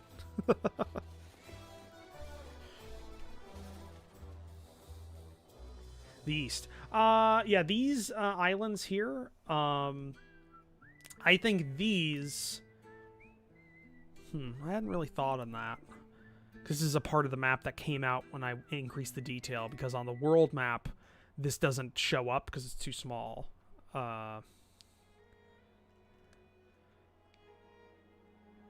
So those could be a contested region, because Algan, Pensilia, and I don't remember who this nation's 7. 7 is the kingdom of Altria. So Algan, Pensilia, and Altria all would have claims on that island. Definitely. So they could... They could each have settlements on there, but that doesn't necessarily work because this is 1900s kind of era, so you wouldn't necessarily have a whole bunch of competing settlements on an island.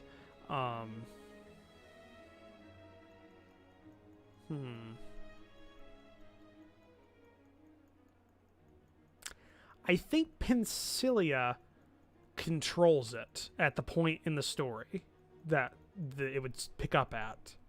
Because looking at it geopolitically, Pensilia is technically closer. And Algan wouldn't have been able to exert its territorial claims during its revolution. And Altria has a shitload of land borders to worry about. So it might not have been able to exert its that, or they might be a part of the same power block. So I'm thinking Pensilia controls this little island chain here. Which makes sense, because if Altria and Pensilia are part of the same power block, which I'm fairly certain they are. I have notes, but I don't have them in front of me right now. Then this island chain effectively closes Algan from the greater inner sea here, and access to the actual like ocean, other than there's like southern coast. So their northern coast, which I think is their more developed coast for Algan, doing that would essentially like curtail. It would basically it'd be the Baltic for Germany equivalency. It's just this. It just kind of blocks off the Algan Navy from breaking out.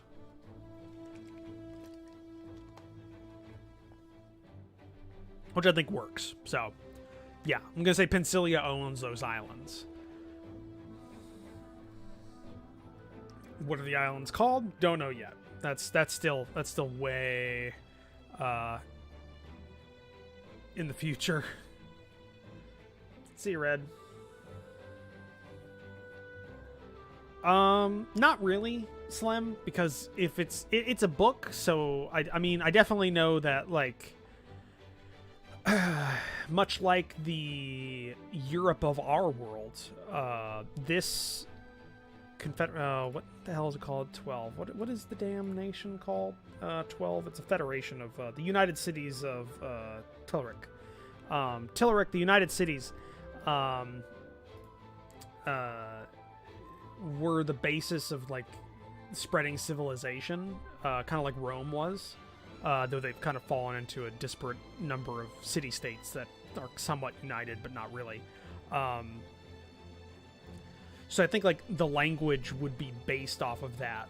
But things like orcs and dwarves and elves exist in this world as like a population basis. They'd have their own languages as well. So it's kind of like a so we might just not have like super detailed language layouts for this world. Because that's because I'm not really good at languages. I don't do conlangs. Like I'm not that detailed. I can barely speak English, for God's sakes. So that's not something I get into too much with world building. I'm much more into the geography and the history and the and that kind of stuff. Instead of like languages. But it definitely, there'd be like an orcish, there'd be orcish dialects, there'd be like elven dialects. Like common would be probably not be a thing. There'd probably be like, I'm thinking, because I want Algan to be this kind of a hodgepodge of different cultural groups that have kind of come together.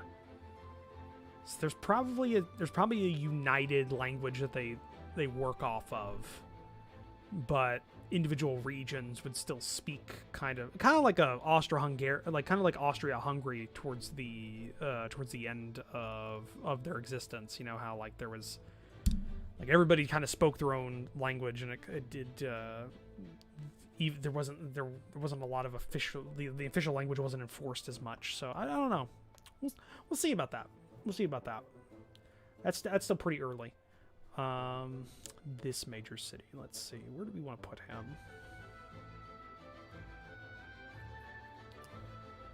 Where do we want to put him?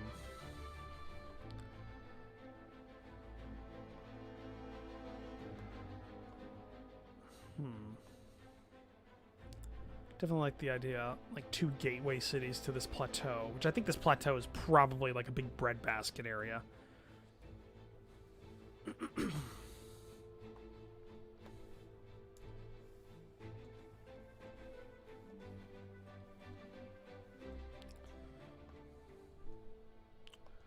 Let's see here. What am I gonna do?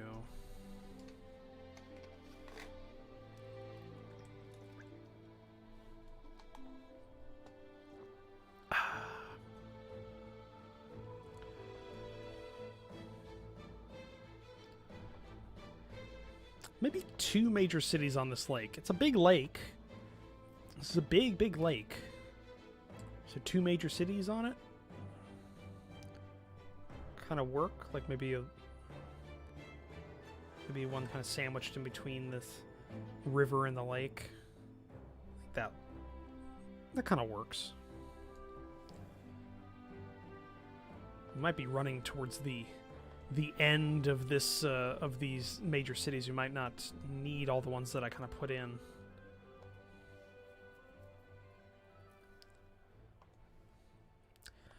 Let's definitely put a few around the capital. Not necessarily suburbs, but like other major cities that exist, or like notable cities that exist in the region around the capital.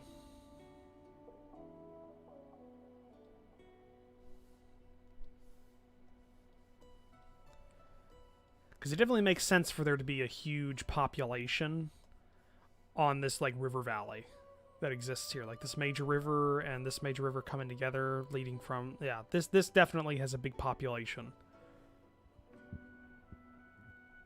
So it'd be built up. So there'd probably be some major cities, and I can even say there's another like a couple of port cities here.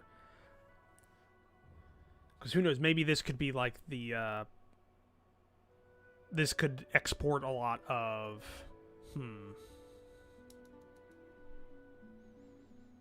This could do a lot of kind of crops that are exportable, like like wine or that kind of stuff.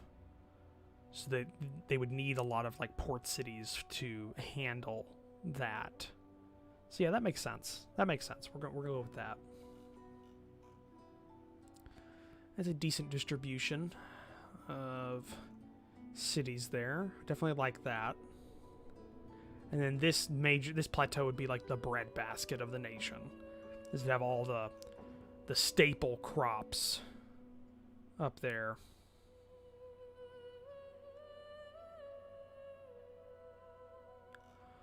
I mean, we could. I don't think there will be. You know, we're just going to go ahead and do this right now anyways, because I need to, I'm going to do Algan at some point. So let's make Algan its own folder.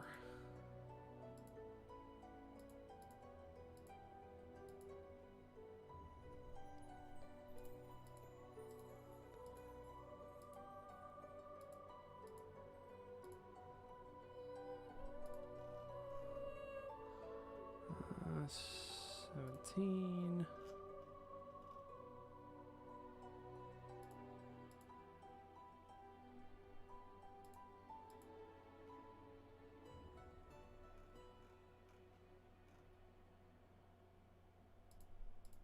Oh, one of the Umber Isles ones is not the correct one. It's got the capital of the of this nation in there. There's another one. There's one. Come to me, the night is dark. Come to me, the night is long. Sing for me, okay. No. You're fine. You're fine, Slim. This is the kind of shit that I need to do. Like, so you're not breaking my flow or anything. I'm good with this. Algan. Yeah, we got you. Another thing with lyrics, which makes me very worried, but I checked. All the songs made by the same person, so hopefully this all works out.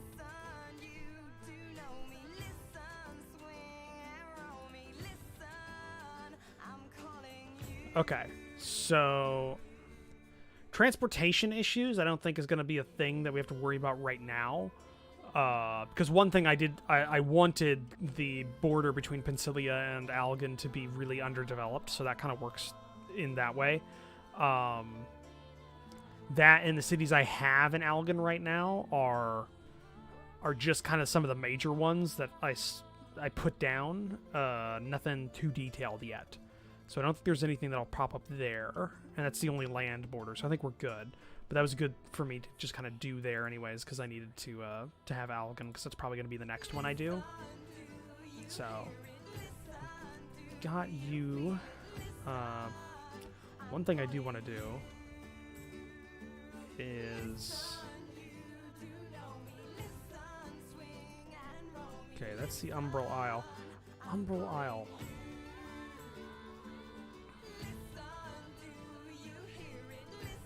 Umbral Isle. Is it 3?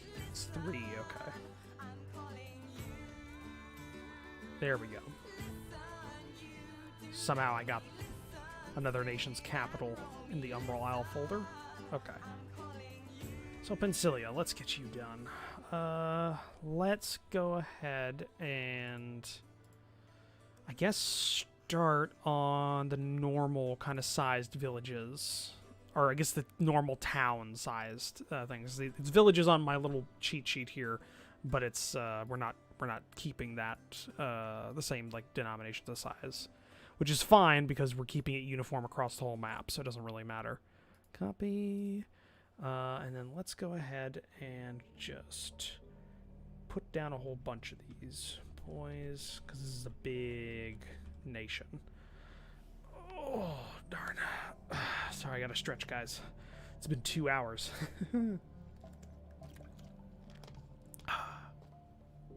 Speaking of which, actually, I need to take a bio break. So, give me a little bit of time here, guys. I will just need to take a small break here. And just so everybody who's coming in knows... So just... Oh, crap.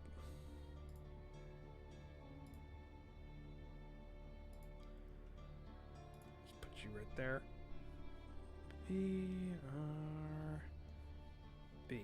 Alright, guys. I'll be right back. Just gotta take a bio break and probably get something to drink.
Ow, damn.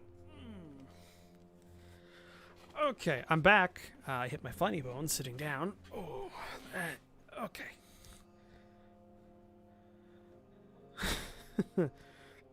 Other than that, funny thing, as soon as I got up, went to the bathroom, came back, my cat Duke, sitting in my chair.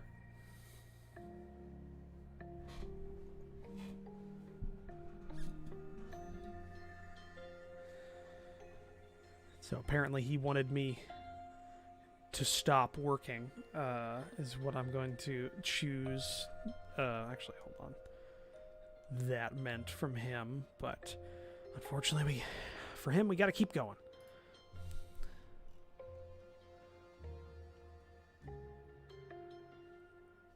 Well, I plan on there being a common road, Slim,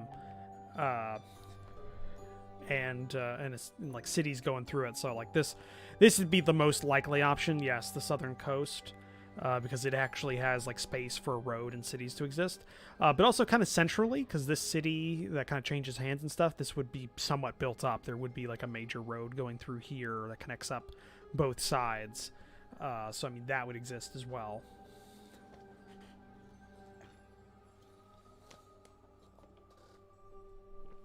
And I like the idea that that when the war breaks out, this front kind of stalls, not necessarily because one side can't beat the other one, but because just the border is just so underdeveloped. They have like very small like avenues of attack either side. So that's kind of like a bottleneck. Hey, oddball. How you doing, buddy?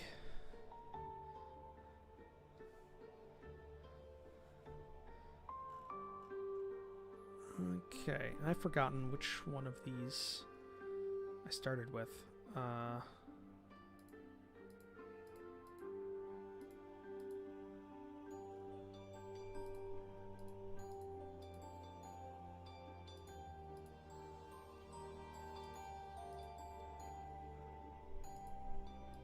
I think it's 77 we're going with.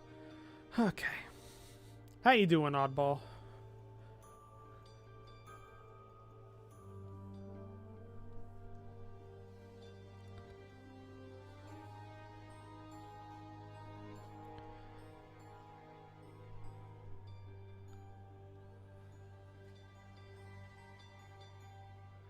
Oh, well, that sucks, dude. Did you, well, no, I guess that just sounds horrible.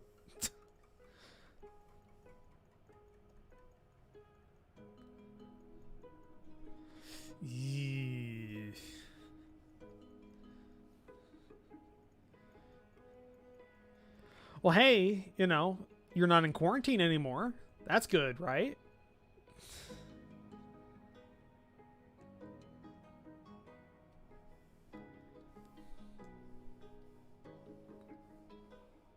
Well, I guess for you, quarantine didn't really matter because you just get paid either way, don't you? So actually, yeah, it would have just been better for you to be in quarantine, wouldn't it?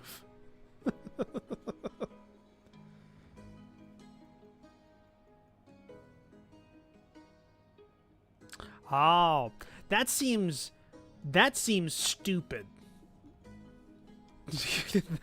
that seems counterproductive to the quarantine process. Far be it from me to question the military and it's all of its wisdom. Or lack thereof in some cases. Most cases, from what I've heard.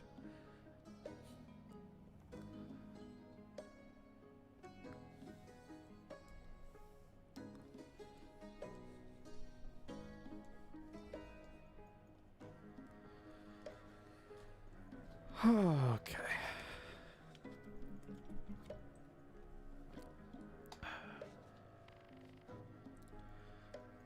So, let's see here. If I definitely want this place to be built up, we're going to have a small town here.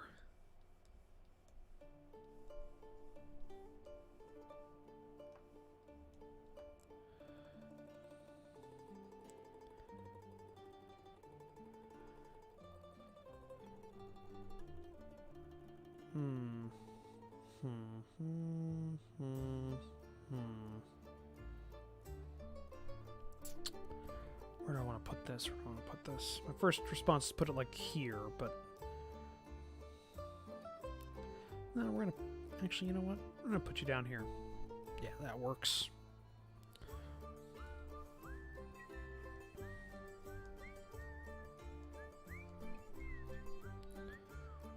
Nice little jaunty tune with whistling in it. I like it. Divinity Original Sin 2. Amazing soundtrack.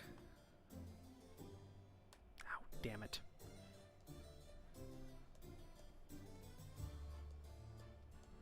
Press the wrong button. Okay.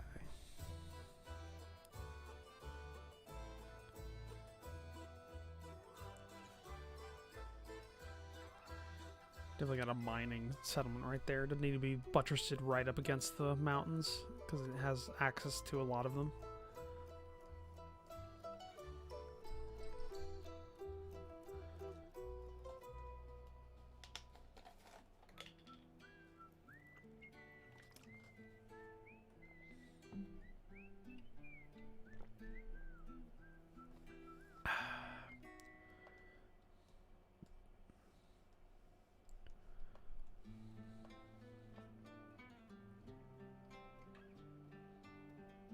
Yeah, that makes sense right there. Oh, just think of it, guys. At some point, I'll have to label all these. But that's future Roach's problem.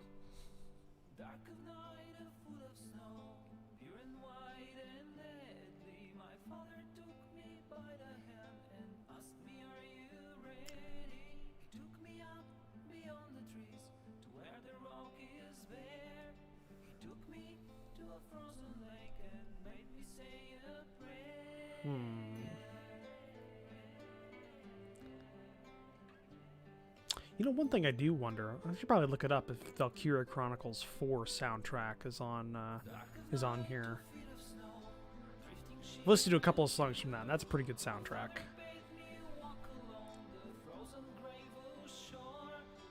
I'm not ashamed to admit that their English rendition of the Minstrel Boy fucking made me cry in Valkyria Chronicles 4's OST. Okay, let's see here.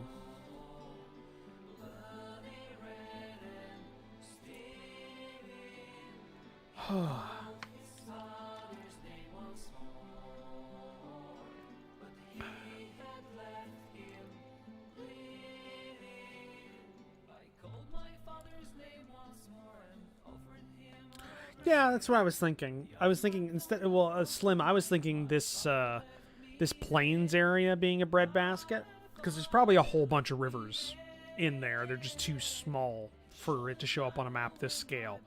So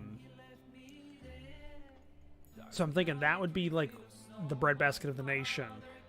But the agriculture down south, I think, is their primary export in my head. So there's like, I'm thinking this is more export-based crops instead of subsistence-based farming. So like maybe wine, like maybe vineyards and that kind of stuff.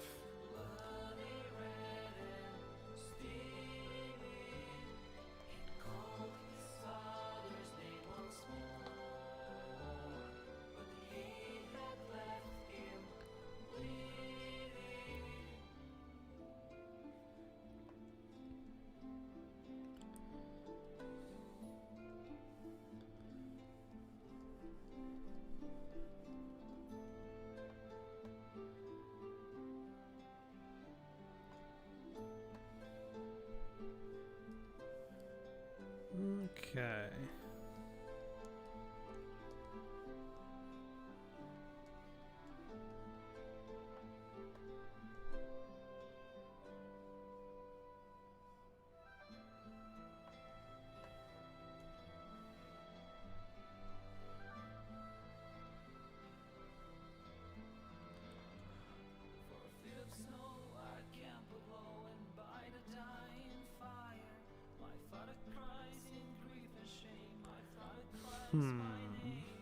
Do we put more down?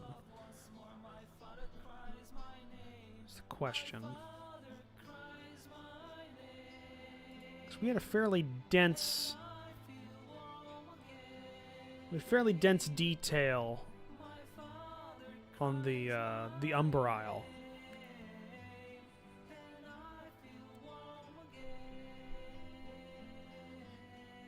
Definitely not as dense here in Pensilia. Do we leave it or do we add more? That's the question.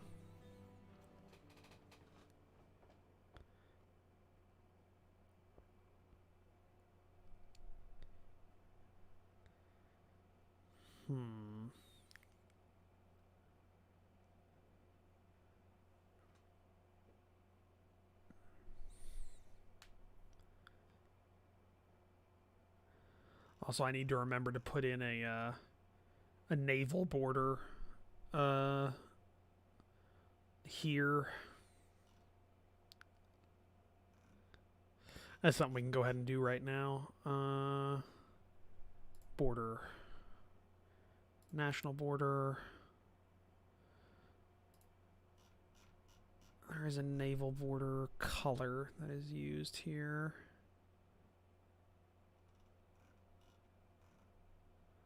I guess we could just do the actual... Could just do the regular color.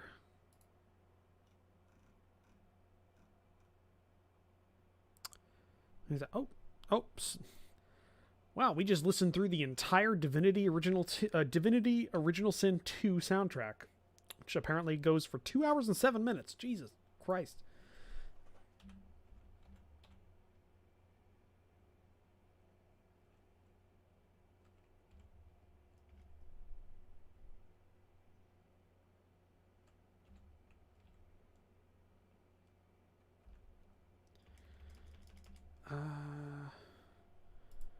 I do want to look up.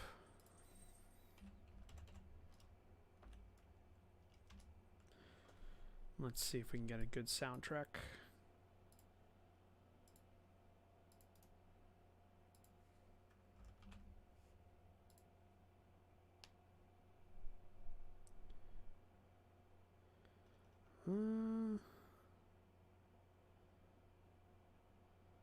Doesn't look like it. Okay, let's go to My Music. Let's get another one here. Albums. Let's put on the Firewatch soundtrack, original score.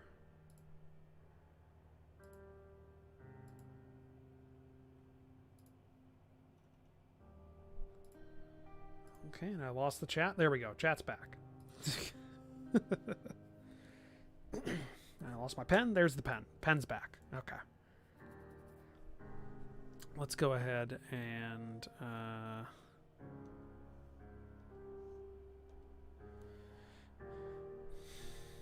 could put a dashed line like there. Does that work, or should I make that blue? Should I make that like a blue color for that naval border?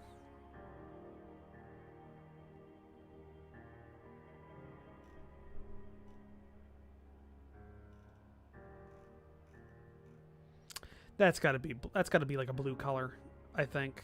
I don't think that looks good as that gray.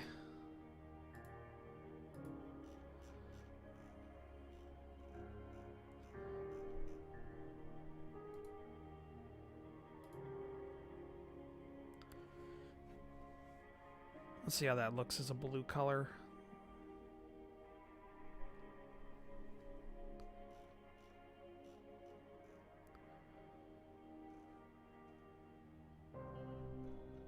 What do you guys think?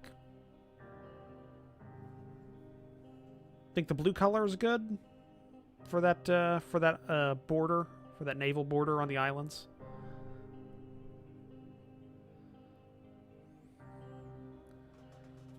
I'll give some time for the stream to catch up.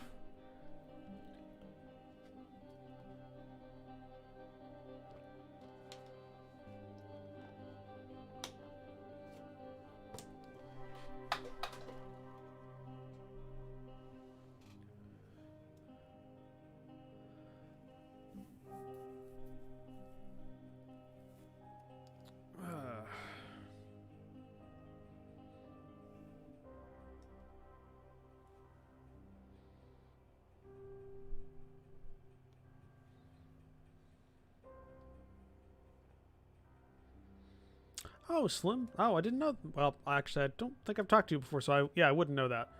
Oh. Well.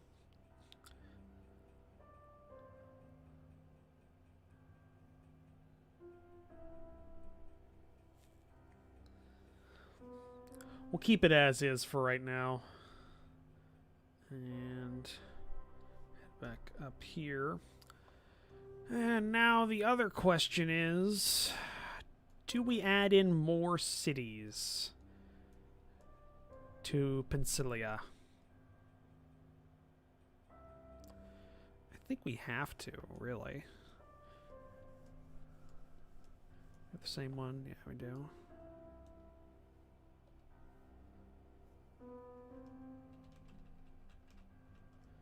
Few more. Let's add 10 more in. We'll add 10 more cities in.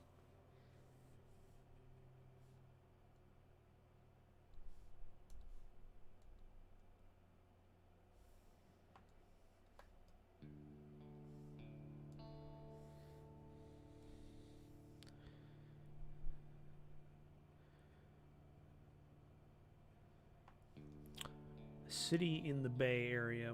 What's that? Oh, you mean this Bay Area, like on the receiving, like facing this island chain? I could see that.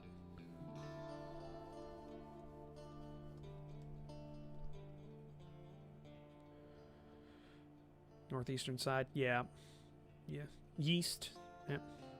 The eastiest side. Is that what?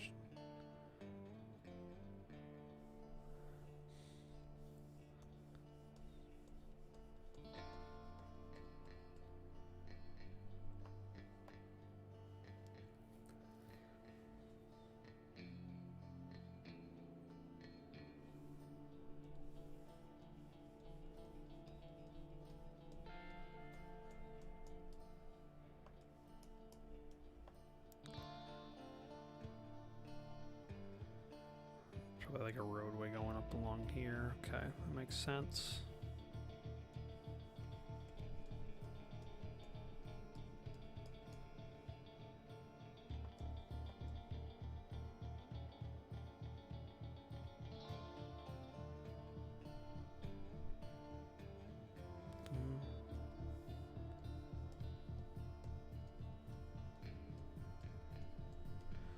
Okay.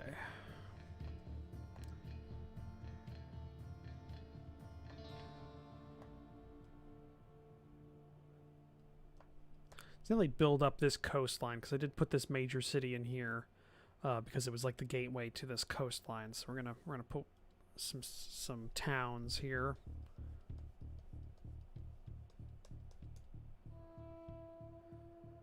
Some fishing towns.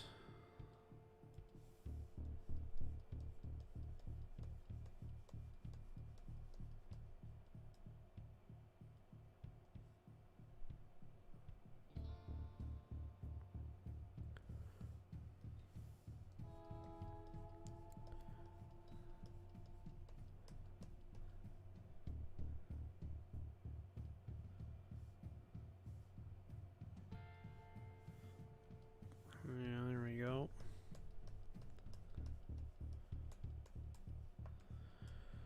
Okay.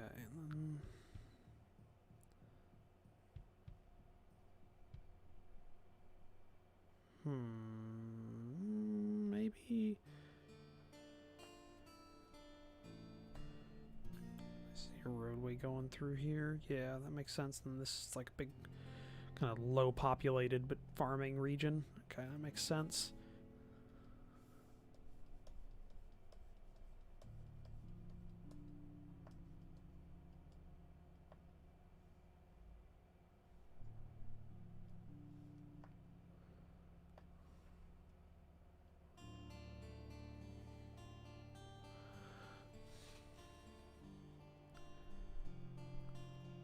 Okay, I think that's a decent amount of detail for there. It's not perfect, but it's, it's an atlas. That's supposed to be viewed from like this, from this level of detail that I've got it currently set at, which I think shows a decent amount. It's probably a whole bunch of small, there's definitely a whole bunch of small settlements everywhere.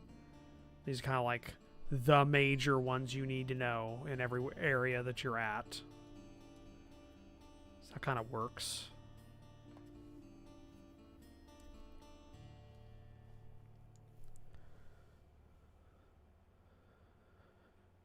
So, Pensilia, I think, is done. The Greater Kingdom of Pensilia.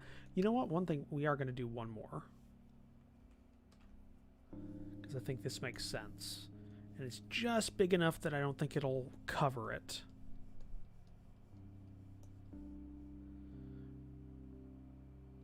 We're going to put a settlement on this island chain.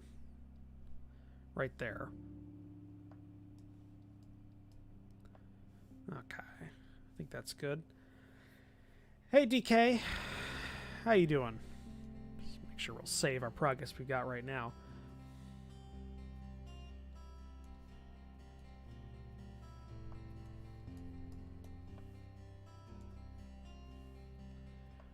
Alright. Now we have Algon. Now we've got to fill out Algon.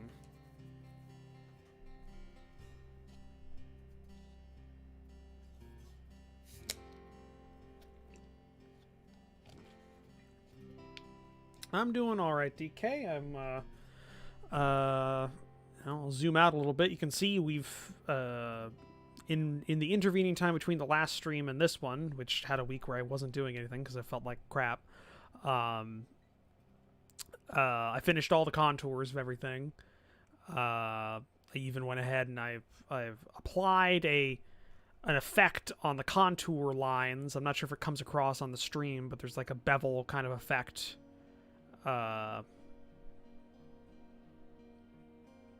That I think looks good for everything that is kind of like a mountainous or like a high region. So I've done that. And I've applied all of the borders and the disputed region and everything. Now we're just placing all of the kind of settlements that kind of work with that we need to like place down to fill this out, because it's going to be kind of an atlas of the area. So yeah, and then after we get all the cities and stuff down, we can start placing down roads and rails and all that. I assume your book will need to zoom in on areas. Will that be done on this atlas? When I say book, Slim, I mean an actual novel. Like, I've I've already worked out the kind of the outline of a lot of the stuff. So I mean, you don't need to put it in quotes. Like, it's an actual book. And not really. This is, like I said, this is more of a spatial reference for myself. Because I have problems just kind of keeping things together in my head. And consistency makes consistency in a world building sense when you're writing helps place people kind of in the narrative, so that, you know, that way they're not questioning, you know, oh, that wasn't there before, or oh, why is that closer than it was before, etc., etc. So this is more for, this is spatial reference for myself. This is to keep kind of things in my head consistent. And it also helps me kind of flesh out parts of the world that I wouldn't normally think on while I'm working on this. So, zooming in on areas, I mean, in the context of, like, if I'm going to have, like, an area that's going to be a focus for, like, a chapter or two or something like that, I would probably flesh it out a little bit. Maybe not as detailed as I'm working on, like, these maps with, and maybe less official. But yeah, I mean, yeah, that would kind of be a thing. Like, I already know, like, one of the parts of the narrative is going to take place on, like, in a fort, and I kind of know where that's going to be on the map already. But, like, I don't think I'm going to go super detailed in, like, its layout or anything like that, if that's what you're asking. Yeah.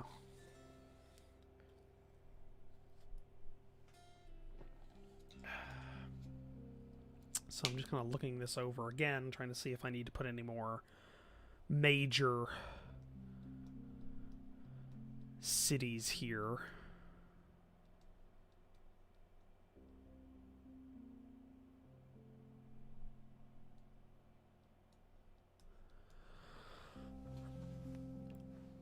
Not on this continent, DK.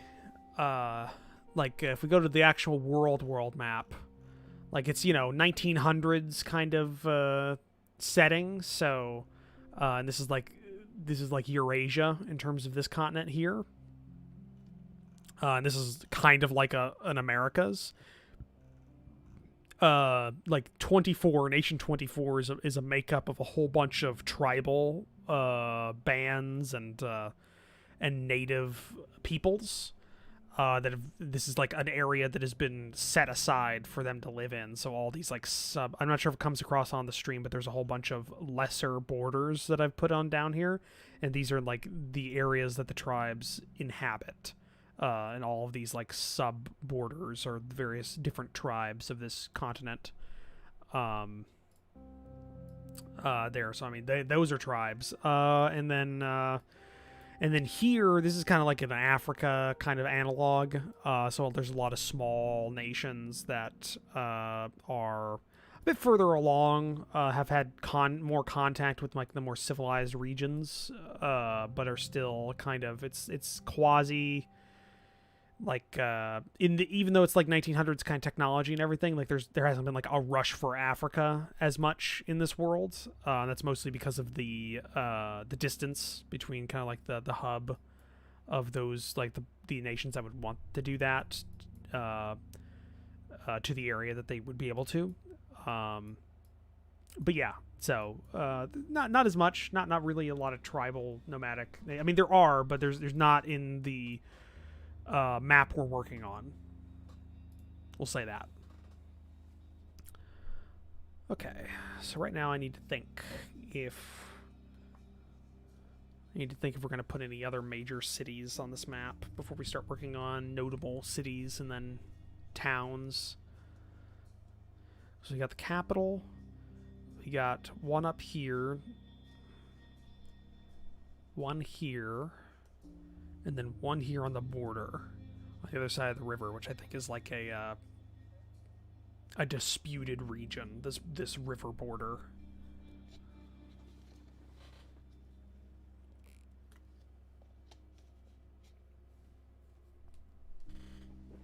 And to answer what you were saying, Slim, before I went off on that tangent,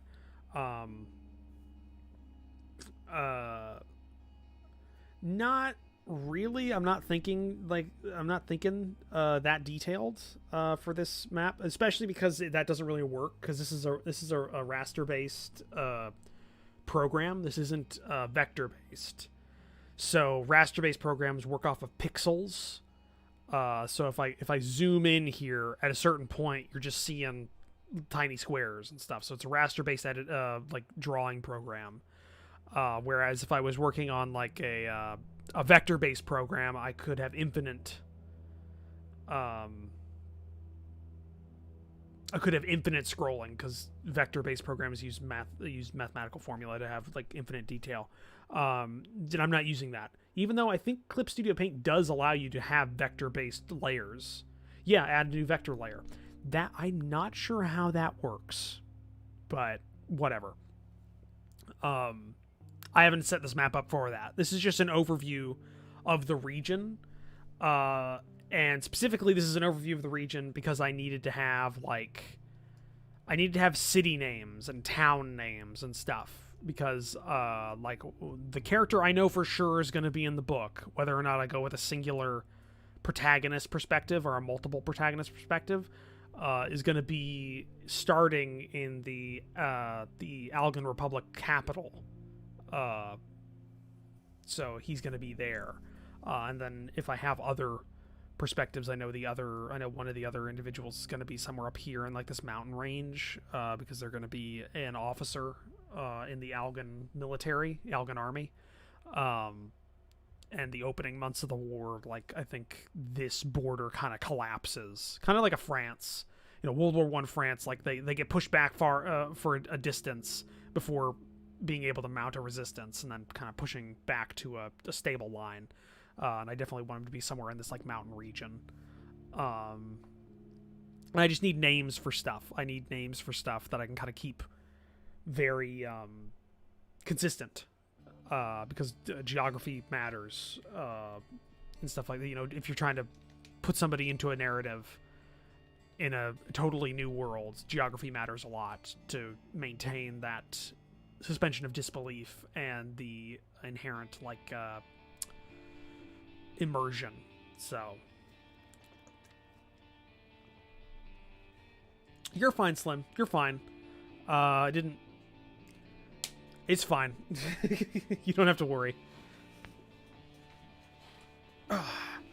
So I'm just trying to think of if there's any other major cities that I want to put down.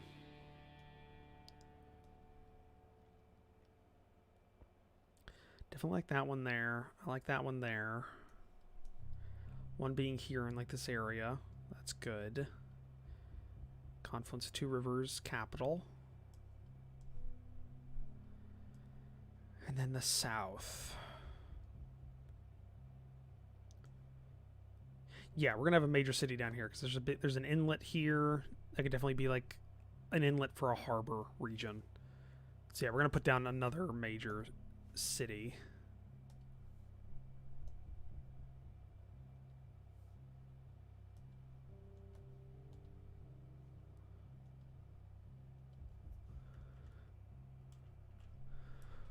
We'll put down 2, so I got a spare just in case. Oop, didn't mean to do that. Wrong one.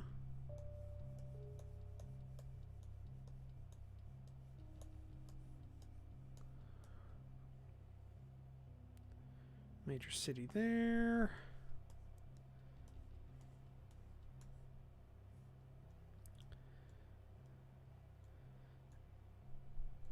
And I think we have another major city close by the capital. That at one point was like a maybe a rival city. So that kind of works. Put it a little bit further down the river. But that's kind of symmetrical to that one. No, it's going to be further down the river, not up the river. We're going to put it at the mouth of this river. I think that works. Yeah, that works.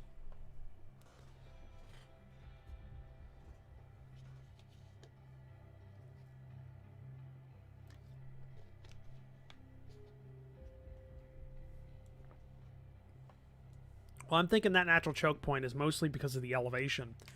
Um, and I'm also thinking possibly because of the weather at the time, because this is pretty far south, so there's so winters would be fairly harsh here. I haven't really worked out climates yet, so I'm kind of just working that out. Like, that could be just convenience, plot wise. Something like maybe winter hits. They've got this big. They got this big elevation change that comes down, so it kind of chokes off their advance. I'm thinking there's probably some fort, like an old fort that exists here. So there's a big military presence of the Algan army, and it kind of leads to the stalling of the attack and them having to retreat to a more favorable line where they can defend, which would probably be like along the river. Because I'm thinking Algan has river defenses, or has border defenses along this river with forward defenses on the other side, which is probably the reason why the border looks like this.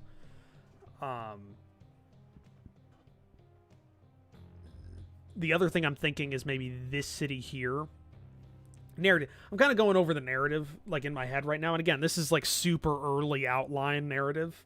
Like, I'm not even sure, like, where the beats are going to hit or where they're going to be at right now. I just have them all in my head.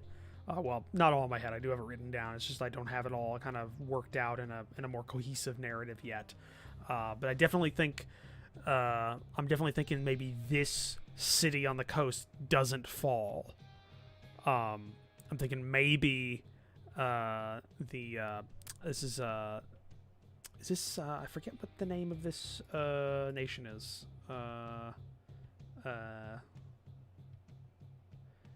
Is it Altria? Altria.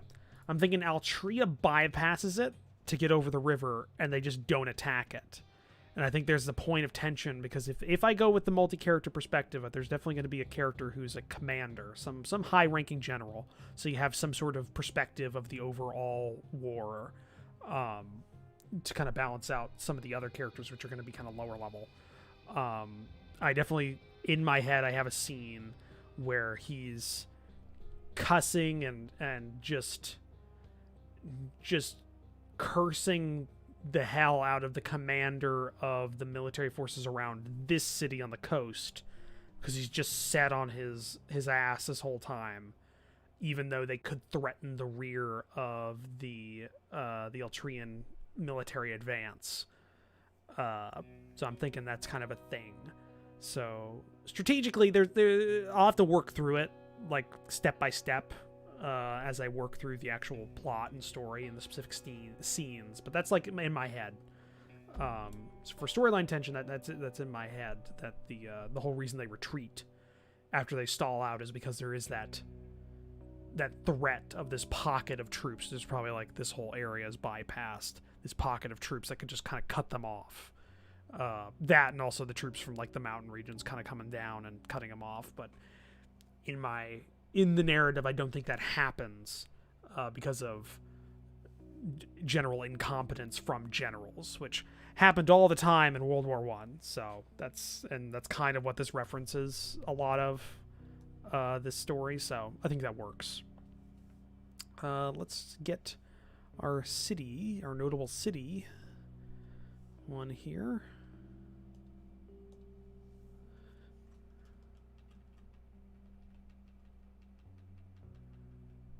Alright. Got a decent number of those. If I was correct.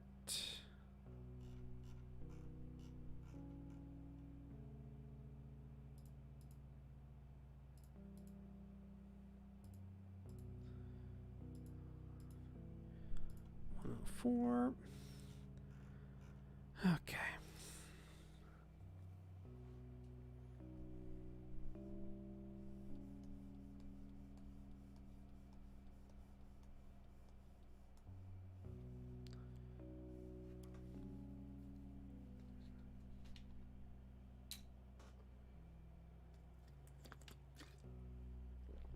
I had to take a drink. Okay. Also, wow, this music is very light. No, it is music. You know what? Let's put the Frostpunk stuff on, because that might be a little louder, so it actually kind of comes across.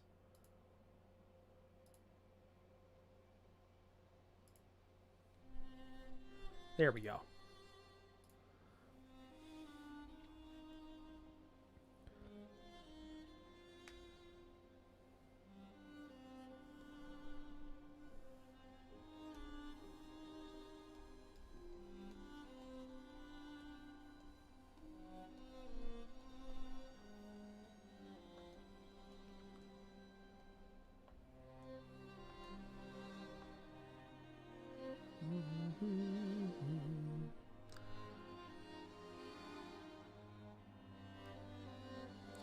You guys have no idea how much I restrain myself from humming along.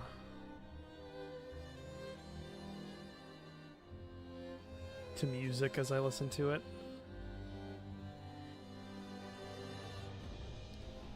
Way micromanaging, but do you have to factor in temperate alpine zones? Do you mean for like city placement and stuff?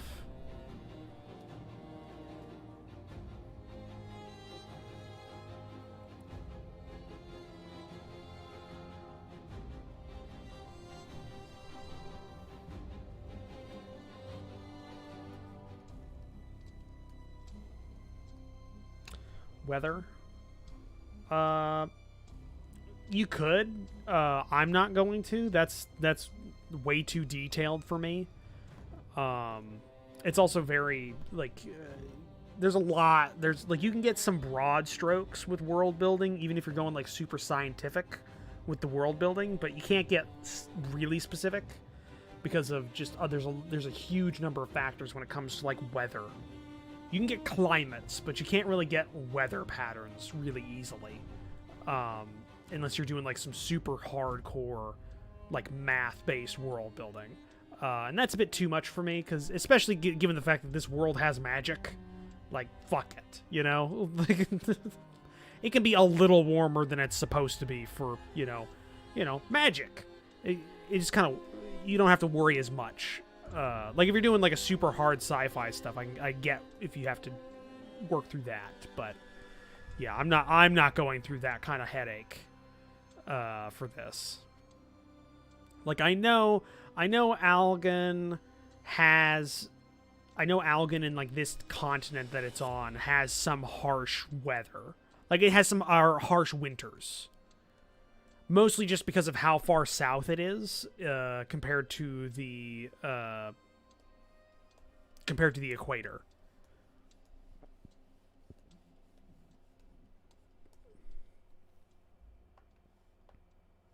But that just works narratively with what I'm planning, because, you know, that makes it even more difficult, because that means if it's harsh winters, that also means that means wet summers. You know, it's got this big lake, or not lake, it's got this big inland sea that exists, or this big kind of sea that's very close by. It's probably going to have a lot of rain and weather, so that kind of works for, like, if you have a trench-based warfare, that makes it even more miserable, which I think, you know, the whole point of showcasing trench warfare is it's a commentary on, you know, the futility of war and its effects on individuals, which I want to touch on heavily with this with the narrative. So, yeah. That's about as far detailed as I'm going to get in terms of weather. Because if I really wanted to go hardcore into weather, I'd have to map out, like, prevailing ocean currents and winds, and all that kind of stuff. And this was not made with that in mind.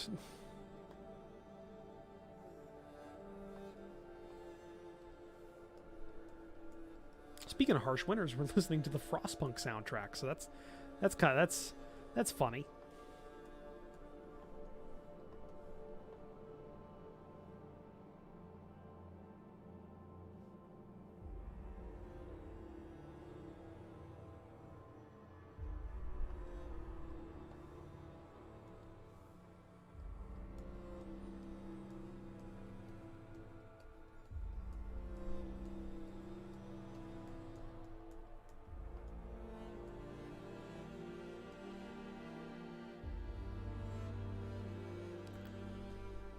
Yeah, DK. Magic. It works.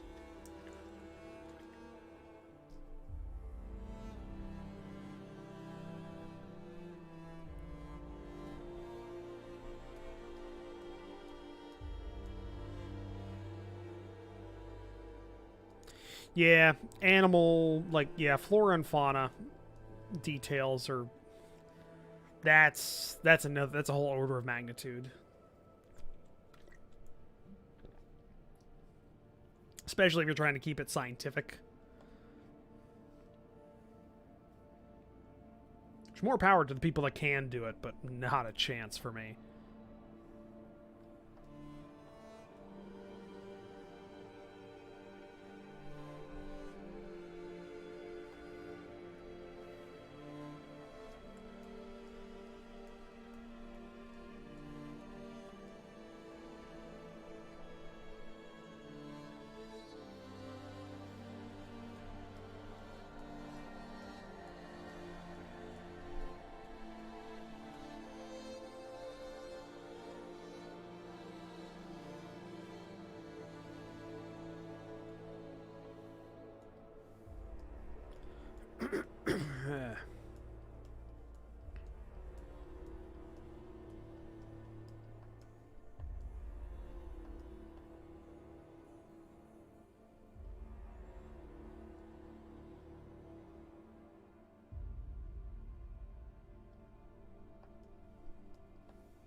The tree kind, yeah, that works.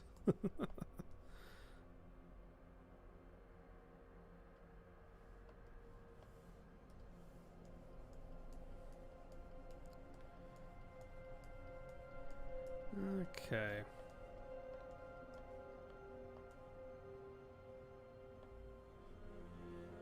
I like the idea of there being like some sort of intersection of major roads in the center here, kind of going out this way. It's probably a lot of mining along this range.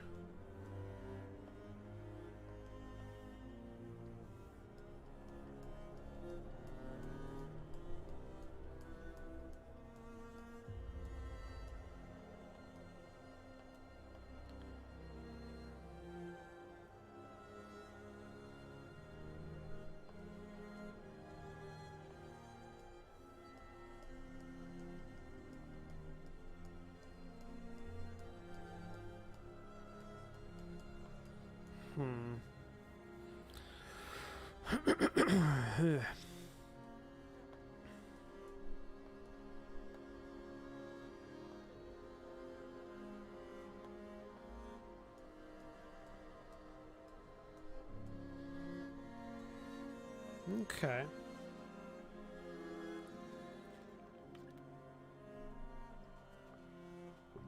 Now let's get some smaller towns here.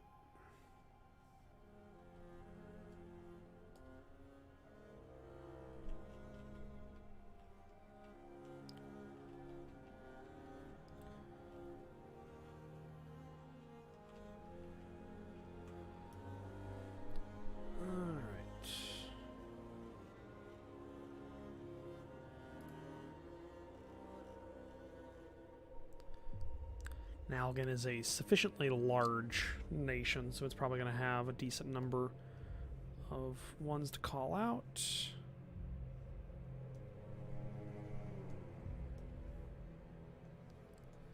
So let's just get them out here.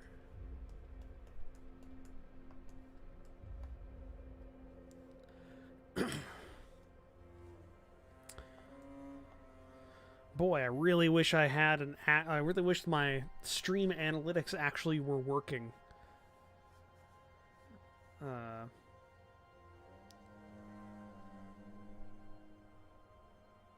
Copy and paste. Not familiar with the program, but can't you copy and paste the symbols? I am copy and pasting the symbols. but they're all layers, Slim. So they're I'm not sure which symbol is on which layer, so I have to copy from the layer that exists. So it's easier for me just to go ahead and copy from here, since all of these symbols are on a single layer. So I can just copy willy-nilly and then just drop them into the main thing. If I wanted to, I could just go ahead and like I could have like made a master and like placed it here, but it would just be the same process. If I really wanted to go like super far into this, I could like make a brush that makes these symbols, but I don't want to. So we're not doing that. Also, it's like a very involved process with a lot of steps, and like, yeah, I could probably go ahead and make this a hell of a lot easier if I went ahead and did it, but whatever.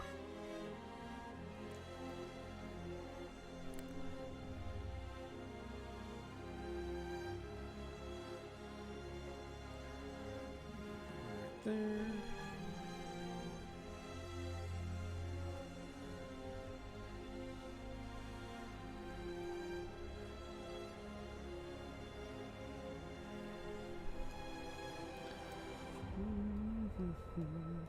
This basically functions almost exactly like a Photoshop or something. So if you're familiar with that, or GIMP, I mean, it works fairly similar. It's just a bit more geared towards using like a pen and tablet, which I highly recommend if you like know. Like, I could definitely see if you knew how to actually draw, this would be a great program. I don't, so kind of only half using the capacity of this program. I wish I knew how to draw. Or do art. That'd be great.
Could definitely see this range being like Algon's primary supply of like coal.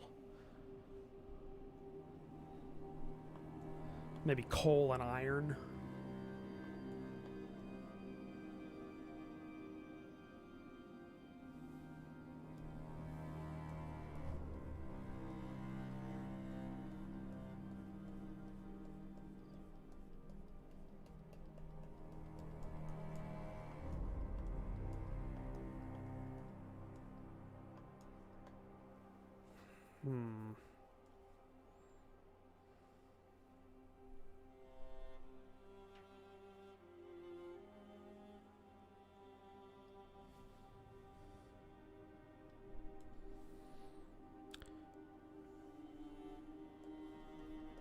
Okay.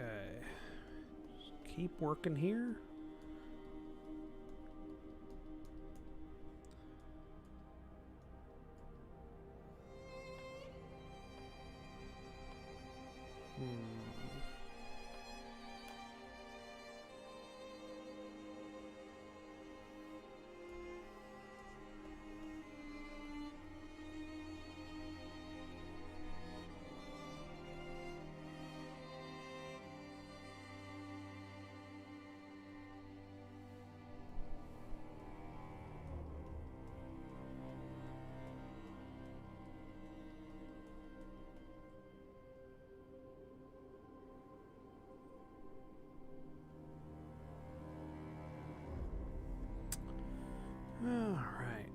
Sorry, I'm not talking much, guys. I'm just kind of in the zone now, trying to get this filled out.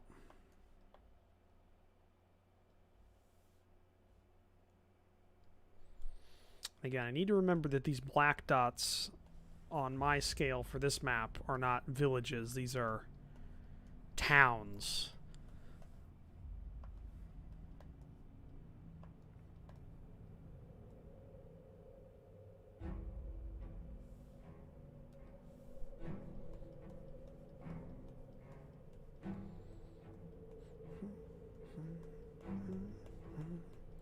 I'm just more listening to the music now as I work.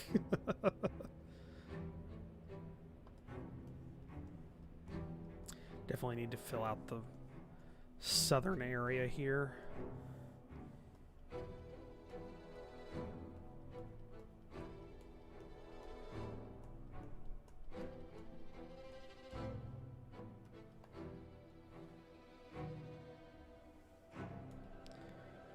Which we'll get to. We've got plenty of symbols left.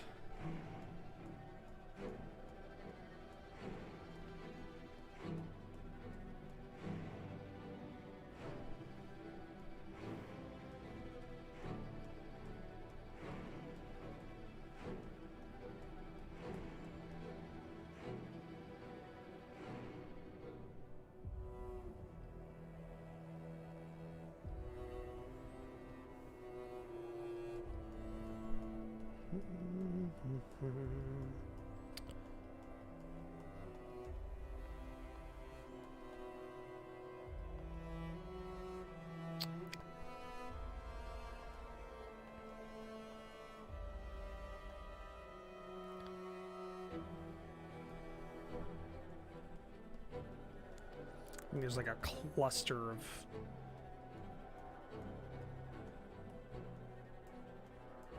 settlements around this major city.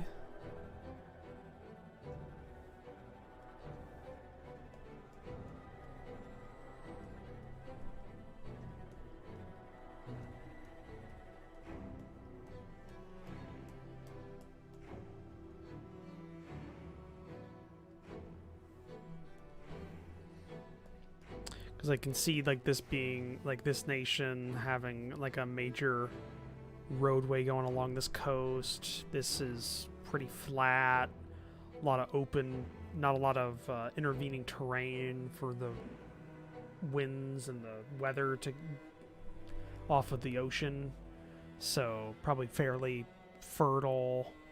I can see this area being a little bit less settled because this isn't like a river valley, it's just a valley.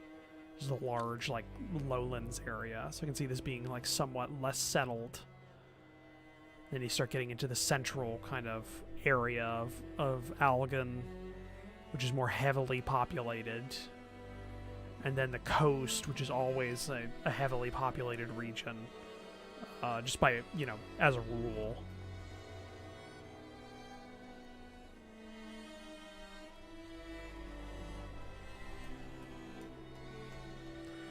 Where the hell did this one go? Definitely bypass that. Okay.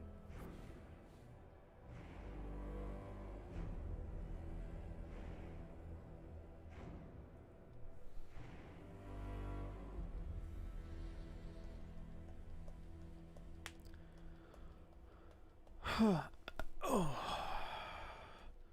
Sorry if you get squeamish from joints popping. I just have to sometimes. Okay, let's...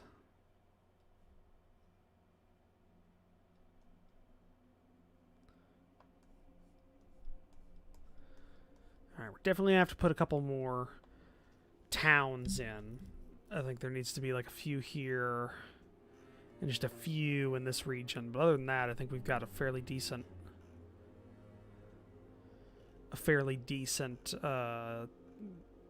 kind of amount of cities and towns for Algon. I like that this isn't populated as much because I think the southwestern coast of Algon is the less developed of Algon's two coasts, two major coastlines.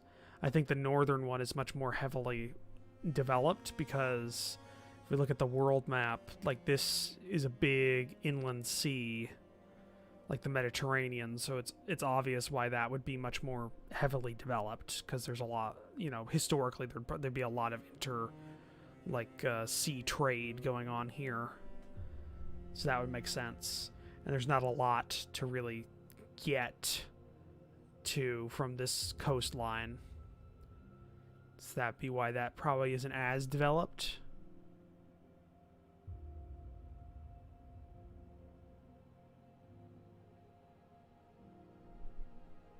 No, there's not going to be any airships in this setting, because I've worked out magic, and it's not as it's not low magic, but it's a different. It's not like D&D magic where you can just like call upon a spell. So no, but I think the underdeveloped coast, southwestern coast, makes sense for Algon historically, while the northern one is much more developed. So that would reflect with less major cities on this area, or on this scale of a map. So we're looking at like this scale, so maybe like one or two small towns here, but nothing too major. Nothing like here, where we're probably going to put one or two more, plus something in this area. But my hand is getting tired, and I've been streaming for just shy of 3 hours, so I think we're gonna go ahead and call the stream here, because we're fairly well through, like we've got 2.5 nations kind of populations mapped out, so I think this'll I think this is a decent amount of progress for this stream, but yeah, I've been clutching a drawing pen for 3 hours, and kind of working with that. So we're gonna go ahead and call the stream here. So yeah, thanks for everybody that showed up. I definitely needed this. I definitely needed a stream to kind of boost my spirits a bit. I probably should have been recording my Pathfinder game, because I don't have any episodes of that ready, but I'll cross that bridge when I get to it. I want to thank all of you for joining me. Hopefully I'll do more of these streams at a better time during the weekend instead of the weekdays. But yeah, thanks for joining, and I'll see all of you in the next one. Bye.